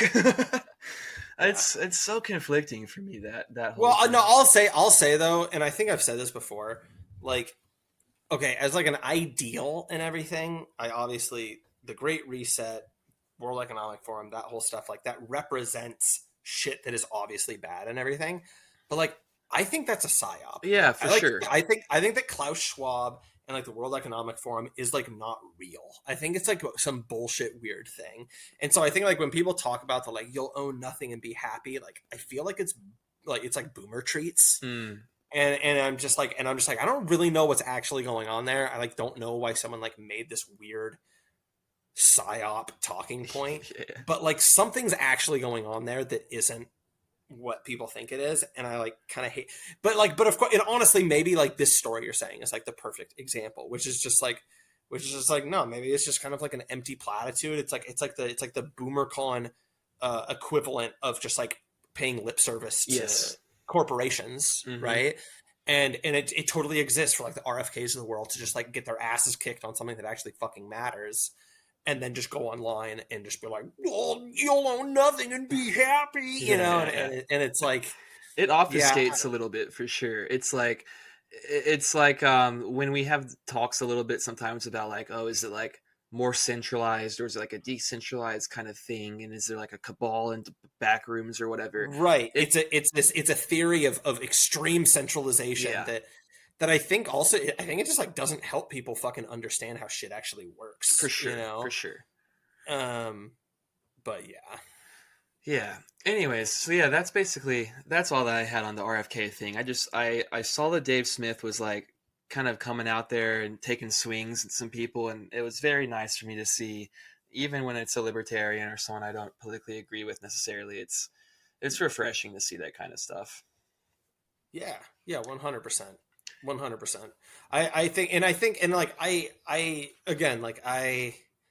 that there's some like real kinship on a lot of the COVID stuff, and I think he's legit on that. It is sad that it's so dismissed now. We just need to move on, and it's like I like personally want to move on, obviously, and I like largely have, but also like politically and culturally, like I don't want to move on for the rest of my fucking life. We need to like fucking harp on this shit. Yeah, dude. It's like, I want to be able to move on to be a functional human, but we shouldn't as a society move on because this is something that was important and restructured our society. And like, it's part of understanding what the reality is now, is looking at this piece of history that happened. Because like, it wasn't just like an isolated moment in history and now we're past it. It's like, this is woven into the reality of what we're dealing with now. Right. Exactly. And we're going to be riding the waves of like it echoing through history for the rest of our fucking lives.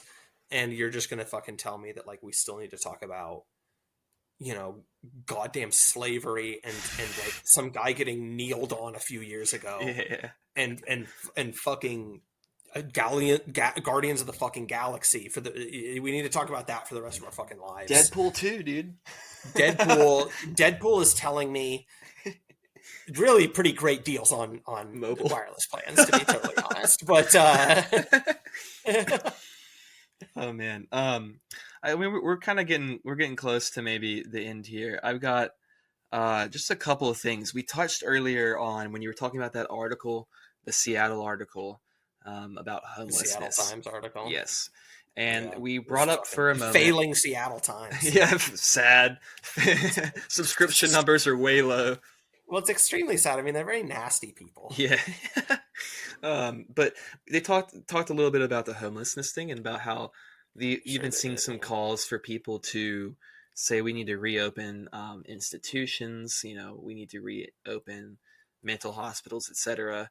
And there's obviously a clear line you can draw back and say, well, back in the, you know, austerity kind of measures when we shut down all of these things and removed them from, you know, state oversight and everything, it put a lot of people out onto the streets that had unstable mental conditions, no ability to really adjust and assimilate into normal social relations or economic relations.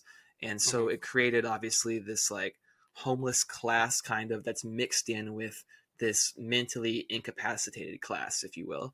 And so obviously there's a through line there, but then you're like, okay, well, there are obviously major issues with institutionalization back in the time, right? It's like, you know, you have stories of housewives that are being institutionalized just because they're like a little restless at home or whatever, you know, that kind of shit.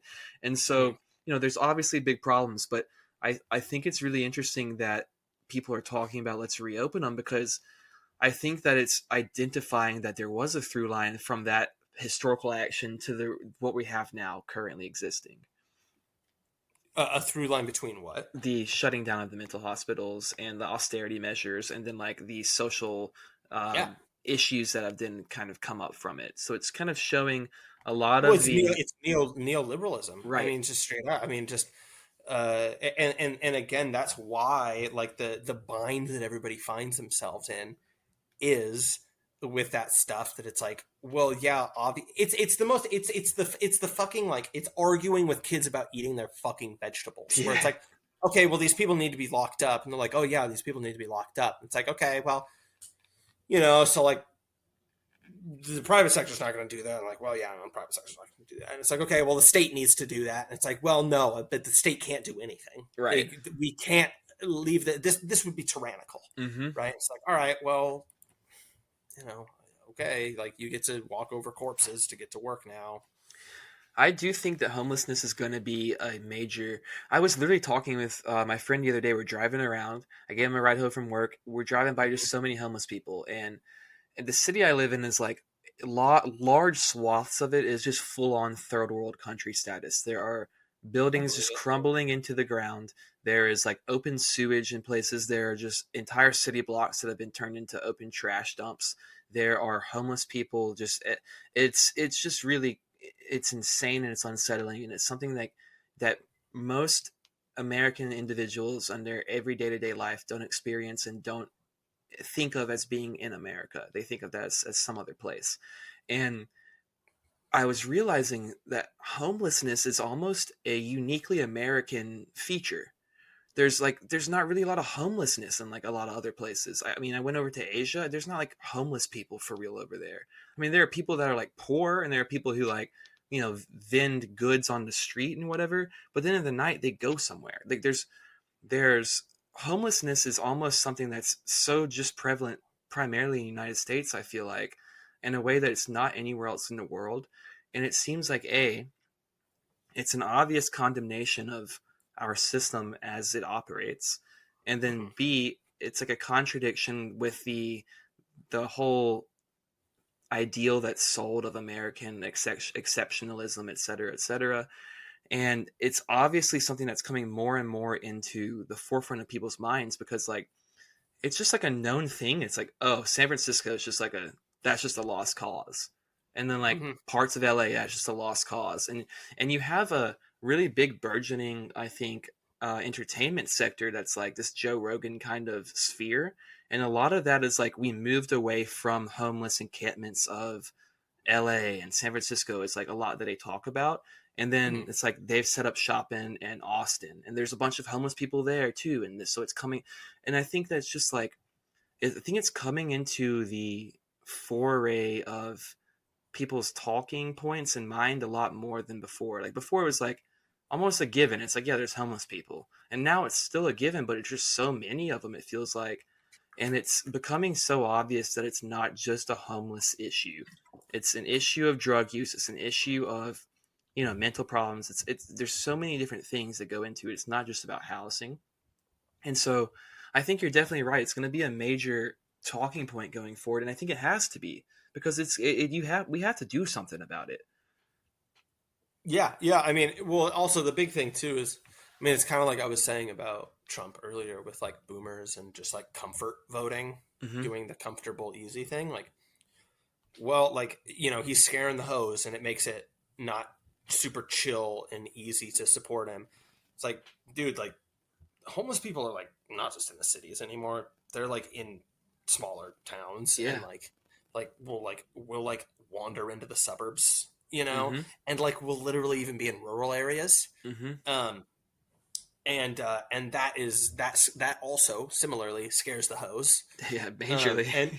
And like just having like an actual scares me, dude. Fuck.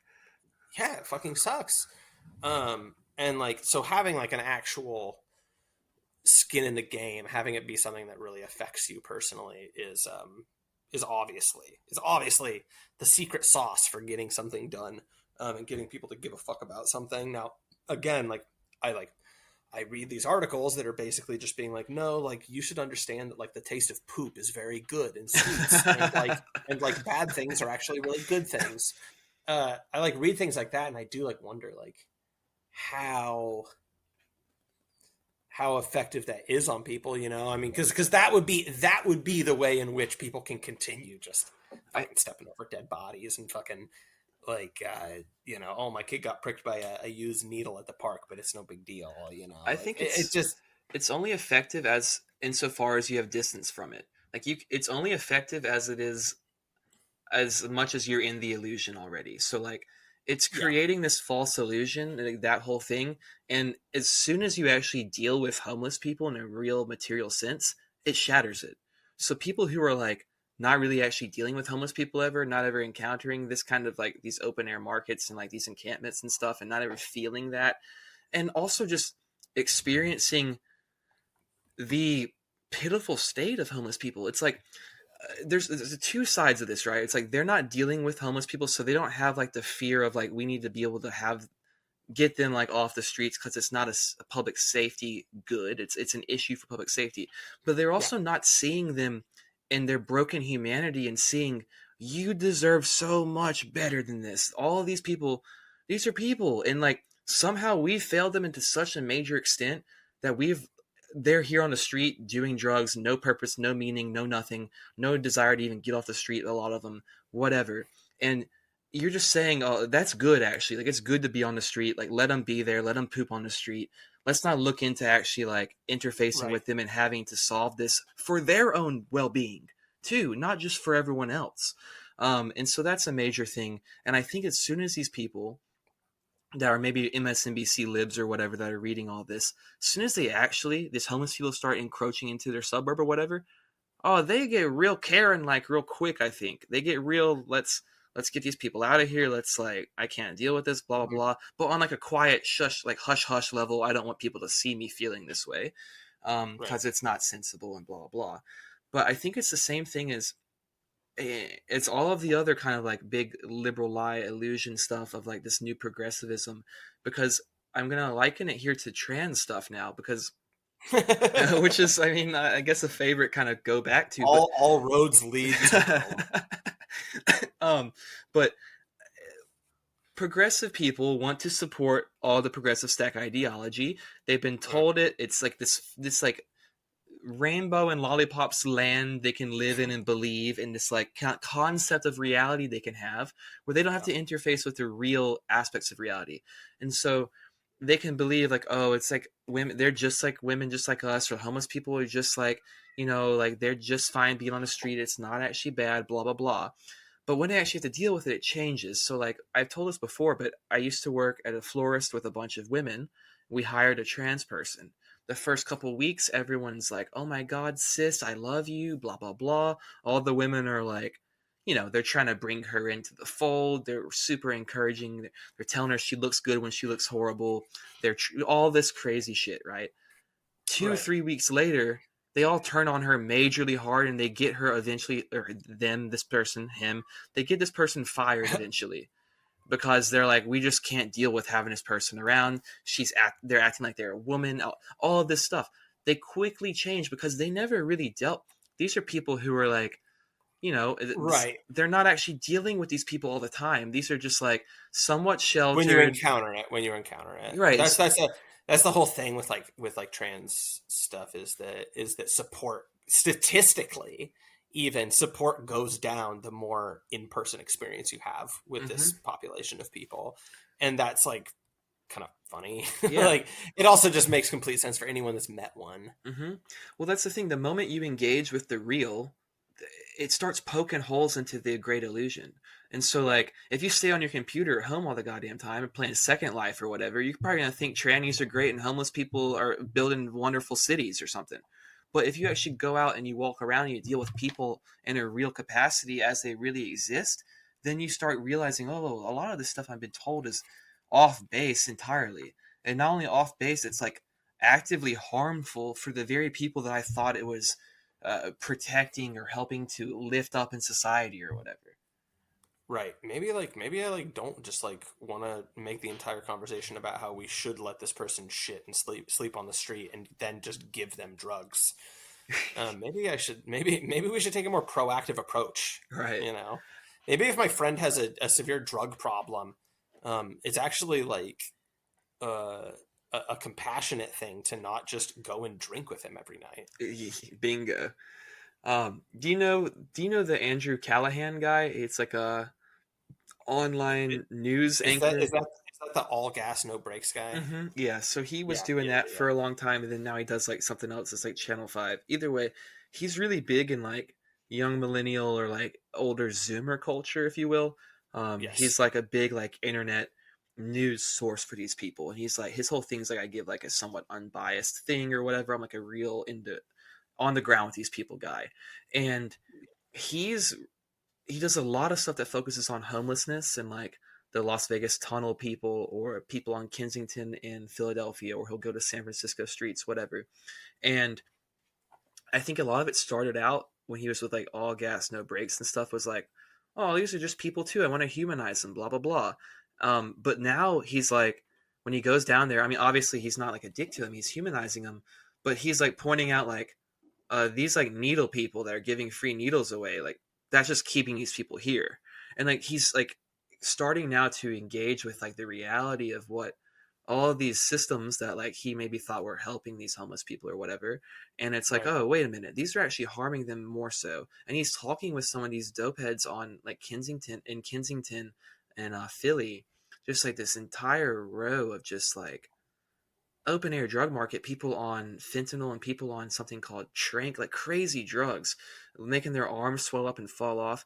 And they're asking them like why are you here? And they're like, oh, we came here because of the needle exchange. And people just show up to them when they're sitting in their chairs, arms oozing, and they're just giving them free needles to keep doing their drugs. Right. And it's like that's supposed to be harm reduction and good. It's insane. And even the dope heads know it's not. Like it's really bizarre. And so anyways, I think this is the thing that Seneca Scott talked to us about. Yeah. Right? It was was just being like, you like see like a lot of these dudes that are just like showing up. They're just like, oh, my like punk rock style, my punk rock lifestyle. Like, yeah, I'm like doing the work. I'm like doing activism, and like they're just like showing up and like not even just like doing the basic like, hey man, like I'm here. I like have this dose for you today, but like, would you like to talk about getting sober and like making a change? And it's like, they're like not doing that at all. Oh yeah. They're like, a lot of them are like, there's like people that are like doing drugs with these people. And it's just, Uh-huh. it's like a total fucking sham. Mm-hmm. And it's a fucking nightmare, which like, obviously it's a PMC, grift basically. Yes. I mean, it's a homelessness industrial complex. Broads with clipboards. It's bras with no, exactly right. It's the God. There was. I mean, we get a lot of. I guess I haven't heard as much in the last couple of years, but I remember a couple of years ago in Seattle, it was like some chick got in a little bit of hot you cut out water for a second, poisoning. Slav. Can you hear me now? Yeah, I hear you now. Okay. No, just like some chick got in a little bit of hot water because she got like these fucking fat grants from the city to just like do something about homelessness, and like literally all she did was just like it was like 2 trips to a homeless shelter to just like take head counts with a clipboard, and like they had nothing else, not even like any meaningful like research to Just to counting. contribute or anything. Yeah, no, and it's just it's like it's moving wealth. It's just a wealth transfer. We're paying this chick, and that money could, fucking, I don't know, Put one person into rehab. Right. Yeah, I think that the public perception around it's changing. I think that like what I was saying with the Andrew Callahan thing, I think that's indicative of like the media landscape towards Zoomers online. I think there's a lot of fascination with the homeless, like the state of the encampments and stuff like that. It's like shock and awe kind of stuff, which is of course like it's not necessarily a good human instinct. It's like people are just like, look at all this like tragedy porn basically. But I think that because of that, I think it's illuminating some of the stuff that's I'm afraid like it could make some very anti-homeless kind of stuff, right? Which is like, I mean, I'm anti-homeless in the sense I don't think anyone should be homeless, of course, right, or whatever. But like, I think that there could be some more negative kind of like we just need to. You don't want to dehumanize, right? these Of people. course, whatever. Like, I'll be honest, to play devil's advocate here a little bit. I like kind of hate homeless people. Well, and I know that that's a horrible thing, and I'm like, and maybe partially I'm like being kind of like kind of attention getting or whatever. Yeah. But like, I've had to fucking deal with homeless people so fucking much. I like am at the point where I'm just like, dude, honestly, like fuck homeless people. They're like fucking assholes. And like I think I fundamentally disagree. And just to be totally clear, like I'm making a little aside with the asterisk of being like, I like get that I'm being kind of severe and whatever. Right. And I appreciate the shit you're saying. But like as someone who's lived with this shit so fucking much, it's like I kind of hate the shit that a lot of people will say. Well, it'll just be like, man, like it could have happened to you. It could have happened to me. It could happen to anybody. And it's like, I'm sorry, dude. Like it literally could not have happened to you or me or something like that. Like there is, and again, this doesn't mean that they're not deserving of help, but it's like, I think that there's also just like a lot of these people that are like fucking horrible nightmare people. Oh yeah, definitely.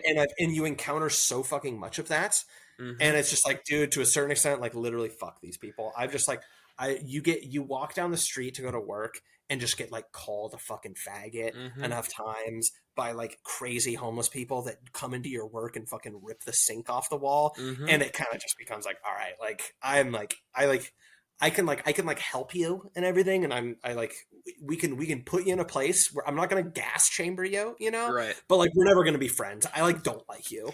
Well, it's like there's a that's certain point. That's kind of me. A lot of them seem like they're just so far gone. It's just like there's no getting it back. It's just like what? Do you exactly. Do with that's a huge part of it, and I think that's another thing that like causes a lot of hesitation and makes people not want to just bite the bullet. Yeah, is because it's like, yeah, I mean, you're gonna need to acknowledge that like there are a lot of these people that there's no road back from, and again, like that's a really hard thing to explain when you're talking about it just in the abstract, like what we're doing now. And it's the most fucking obvious and common sense and easy thing to see when you're actually on the street observing these fucking people. Is it's just like, oh, like something in you has left that will not ever come back. And like that is a tragedy. I don't think that's funny, but it's like that needs to inform the discussion. And if anything, it should be like, we should be able to accept that so that we can start trying to formulate some sort of pathway of like, I don't know, spiritual reconstruction or something that can try to help get a couple people back slowly. You know what I mean? Like we have to acknowledge that that's the issue in order to even be able to ever be able to try to get anyone back. Like if we just accept that, oh, some of these people are just completely fucked beyond repair, it's like they're not even gonna be able to make it back. It's like, okay, that's the starting point we need to start from, rather than just like, oh, everyone, like if they just all had a house, it would be done.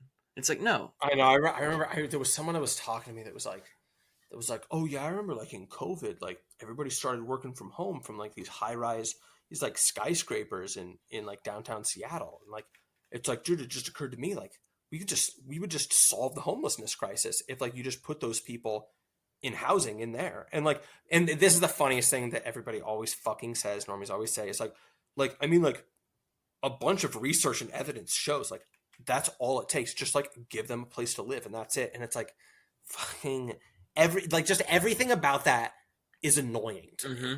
And because it's like, you are locking yourself in the room and refusing to grow the fuck up. Yeah. And like, and even just like understand basic realities of the fucking housing market. Like, no, they can't just turn all the fucking most expensive commercial real estate into a poop nest for hobos. Yeah. You know what I mean? And like, no, you're just going to turn them into coffins. They're just coffins. Like you're just letting these people go and die. Yeah. You know, like it's actually retarded from every fucking angle. And it's like, and you get so much of that. And again, it's fused with that thing that I'm interested and annoyed by of just that fucking middle class drive to be like, watch me have a really, really overstated and like quasi radical opinion that I haven't thought through very much. Yeah. You know, like everybody needs to do that now for some reason. And it's like, no, shut the fuck up. Yeah, it seems like with the homeless thing, it's just like, it just seems like there's some of them, we just got to put them all like on an island or something and just like give them some basic resources and be like, you're on your own now. You got to figure that out. Cause it's like with some of these people, and it's not even about housing them or not. It's just like, we got to get them away from all the rest of the people. Well, I mean, this is what modern prison is now. Well, right? yeah, for sure. We have totally changed the way that we think about punishing criminals from like corporal and kind of like more ritualistic and like shameful and violent acts to just literally being like prisons just exist to separate criminals from the rest of the population. That's what it is. And there's no regenerative process in it either. No, and well, I mean, there's like people try a little bit, right? Like, but no, but that's what you need to do. That's what you need to do with the people you're talking about. Is like the strategy just needs to be like separation. Yeah. And to be honest, that needs to be basically for everybody. It also needs to be, there needs to be that restoration, like you're talking about and everything. And obviously, I think that's probably like, it's like kind of a weird and like different beast. Mm-hmm. You know, from going like, you know, person over here that's like, you know, broken a law and actively done something really bad to society, and person over here who like, yeah, they've broken the law and done something that's actively bad to society, but like kind of more than anything, it's just like they've kind of just flunked out of like being a fucking human being. Right. And I don't know, that's it's a tough pill to swallow, a tough thing to like to grapple with. I think that's probably why nothing's ever done with the homelessness, is because people don't want to have to admit that about some of it. People want to either think it's just a thing about if they have houses then they're fine, or you want to think, it's just because they don't want to work hard or whatever. Like there's just two kind of schools of thought where it's like, or it's, they just all have mental illness or whatever. And it's like, no, there's just you have to be able to deal with the reality of the situation. And the reality is involving all those different nuances. And it's involving the fact that some people, we're going to have to really figure out what to do with them. But we can't just keep ignoring it. We got to figure it out. And that's like, I think we're kind of, with the number of homelessness and the type of issues we're seeing with it, the way it's destroying major staple cities in America, I think that we're going to have to do something with it. And I think we're going to see like, I don't know. There's like a desire, I feel like, for like a law and order kind of response from some people. It's like, I don't really know what it's going to look like, but we got to deal with them somehow. I think that like, I mean, the thing is like, in my mind, I think in most situations, but especially in one that's just this weird stalemate of like everyone has these different competing solutions, and so we spend all the time just arguing about that and not actually doing anything. I think definitely in that situation, but probably in most situations, I think the first step is the law and order thing. Sending the king. In my opinion, like, like the fact is like okay, we don't want to release the hounds, right? But the unsafe people are still out there, right? And that's still always going to be the first thing. We can't, time travel 20 years from now, we just stopped all the future homeless people. Like, I get that, and I want to do that. But also, like, we need to do something about the people that are here and now, and that's where everybody gets fucking upset about it. It's like, no, but can't we just do the all positive and hugs and kisses? Mm-hmm. Like, we'll stem the bleeding. And it's like, but like, also, like, there's a guy outside your house with a fucking knife. Like, we need to like do something. We need to like do something about that guy. We need to do something about the guy that like raped your neighbor. Mm-hmm. That's going to be probably the first thing, to be honest. And it's not going to be just putting them in houses, even though there's lots of studies and statistics that show if you give a homeless person a house, they're no longer homeless. Yeah, no shit. But they're still like degenerates, a lot of them. They're still not functional members of society. They're not contributing to the public good in a constructive way. And so the real issue is that it's not that where they're at. A lot of it is where they're at. Need to get them away from. Yeah, and they're gonna fucking OD. Like, they're still a fucking drug addict, Right. So, and obviously, I also am concerned just about the idea of like, okay, I mean, like, we're gonna trot in like Western models of caring for people, right, into the situation that are also then gonna have its own bevy of issues, and honestly, that's also where like I am like a little bit more like stick over the carrot and a little bit more like law and order on it, is because it's like, even when we get to the positive aspects of it, of like how we can help these people, like, yes, I want to do that. Our solutions are wrong. Well, I have so much less faith in the active solutions than I do the ability to just be like, we need to just use the state to separate these people, this part of the population. Because it's like, that literally works. And Yeah. I've seen that work before. Whereas the other part of it is like way more difficult and complicated and like it has issues, in my opinion. Or it's like do the first part and then or do that and then focus on the fixing it. Like let's go ahead and let's triage some things. Let's handle the issue that's happening now, which is like this public safety concern. Let's get that handled. Let's separate it. And then once it's separate, it's like now you can start trying to figure out how to treat these people or how to rehabilitate them in whatever way. And it's like, yeah, I think you bring up the point of we're going to bring our own Western kind of like... Man, tell that cat to shut the fuck up. Yeah. My bad. No, you're good. I'm totally joking. But yeah, until we like get to that point, we're not going to be able to actually like, address the situations unless we separate things in the first place. But I think that your point about Western and modern solutions or like our mindset towards it, it's not going to be solving the problem, because it's like these people need like, they don't only need to get clean physically, they need a spiritual reset. They need meaning. They need purpose. They need connection. None of our modern tools provide that. Any meaning that modern society provides is effervescent at best. It comes and goes if there is ever any glimpse of a meaning in most people's lives.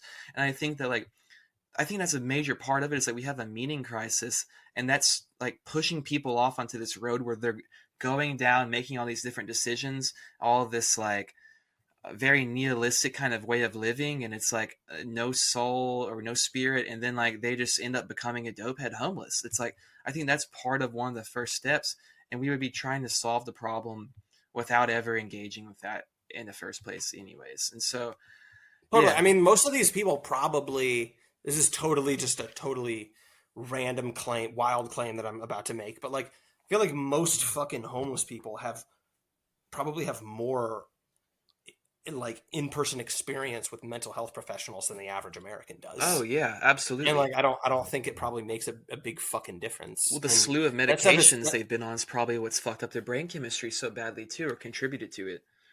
Yeah, and I think that all the stuff just in general is just bloodless. And so yeah, like I said, I unfortunately, and this is unfortunate, I do have like a lot more confidence in the ability of like a police baton in this situation than I do, helping and fixing these people. And that's like a shame, and that's like a failing in a lot of ways. But it is just like, man, I literally, honestly, this is kind of the whole thing, and everybody admits this, right? It's like nobody really has the fucking solution. That's the whole fucking thing here. And it's just sad because it's like, no, but you like, I don't know what the solution is, but we still need to go in and like clean the fucking shit up. Mm-hmm. And I'm so tired of putting that step of the process off for years and years and years and years, and like watching Seattle and just the area that I grew up in just like kind of get shittier and shittier, because people don't want to just be like, look, like we need to get started, even though we might not know like the real end of the road solution. Yeah. This is the first step. Exactly. And by putting it off, you never actually get into the work at all in the first place. Exactly. And now you have this whole like totally parasitic class of people, NGO fucking exactly, that are that are inevitably going to suppress that and prolong the conditions so they can continue to have their their industry supported. Exactly. That's kind of the thing with all this NGO industrial complex stuff, huh? Yeah, no, well, right. And it comes back to like what we were talking about earlier with like the internet and with feedback loops and with just like the spread of information and how we're kind of, like controlled by these larger things around us. And one of those things is just like, NGOs and nonprofits aren't like, how they would be shown in a fucking movie romanticizing it back in the day. It's like, it's a big, large faceless, Mm-hmm. faceless bureaucracy, just like any other, and it's totally lost the plot of any kind of like individual human will. Oh yeah. And it's just a matrix of incentives again. Man, I worked for an urban farm for a little while. That was an NGO, and yeah, I mean, just dealing with that firsthand, just seeing the way that the people involved in it, the type of class positions that they hold, how that holds back any meaningful work, and then B, how the bureaucracy of built into the system, how much that stands in the way of doing anything actual meaningful for people as well.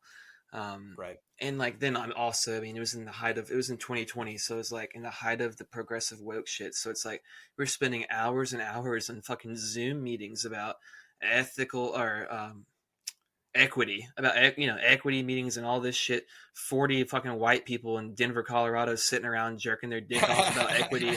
It's like we could go fucking farm some vegetables and go feed some brown people right now, but y'all would rather just sit around and like talk about our lived experience of racial privilege. It's like, what the fuck? So anyways, just seeing the way that system operates, yeah, it is just another bloated fucking bureaucratic, just like Stalinist kind of thing where it's like it's not helpful. It's prolonging the issues that they claim to want to solve, and then it's creating people who have a material interest in maintaining the status quo, so their job's tied to it, their income is tied to it in a meaningful way. Because like even if the company's not making a profit, you better believe these fucking people on the boards are bringing home fat checks. They're bringing home big bonuses. The founders of nonprofits are bringing home lots of grant money, driving around in fancy cars.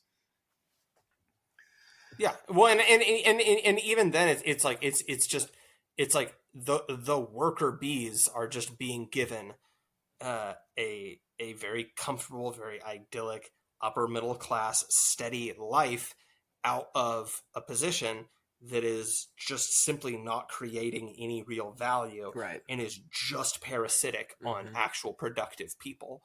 And like that's bad. There are people that have a lower quality of life for their families, that work 10 times as hard doing things that are 100 times more valuable below them. You know, it's bullshit. It's fucking total bullshit. So yeah, dude. Yeah. News flash. We don't like PMC No. fucking, desk jockey jobs. Jesus Christ. Yeah. Like pipe fitters versus broads with clipboards, dude. That's the real dynamic. Yeah, exactly. Shit. All right, man. Well, it's getting late on my end. I still haven't eaten dinner, so I probably should go here shortly. Shit, man. Yeah, that is kind of a late dinner. I'm sorry, man. Oh, you're good, man. No, that's just I pushed off recording yesterday. That was my bad. So I'm glad we got one in. We went for like 2 hours and 20 minutes. I think we had a pretty good return pod. So yeah. Let's go, dude. Well, we're fucking back. We're back. These people are sick. This is obviously a very sick individual. You thought I was These going to cut people it that are time? the sickest of them all. These people are sick. They are sick. I cut it too early. Oh well. All right. See you guys.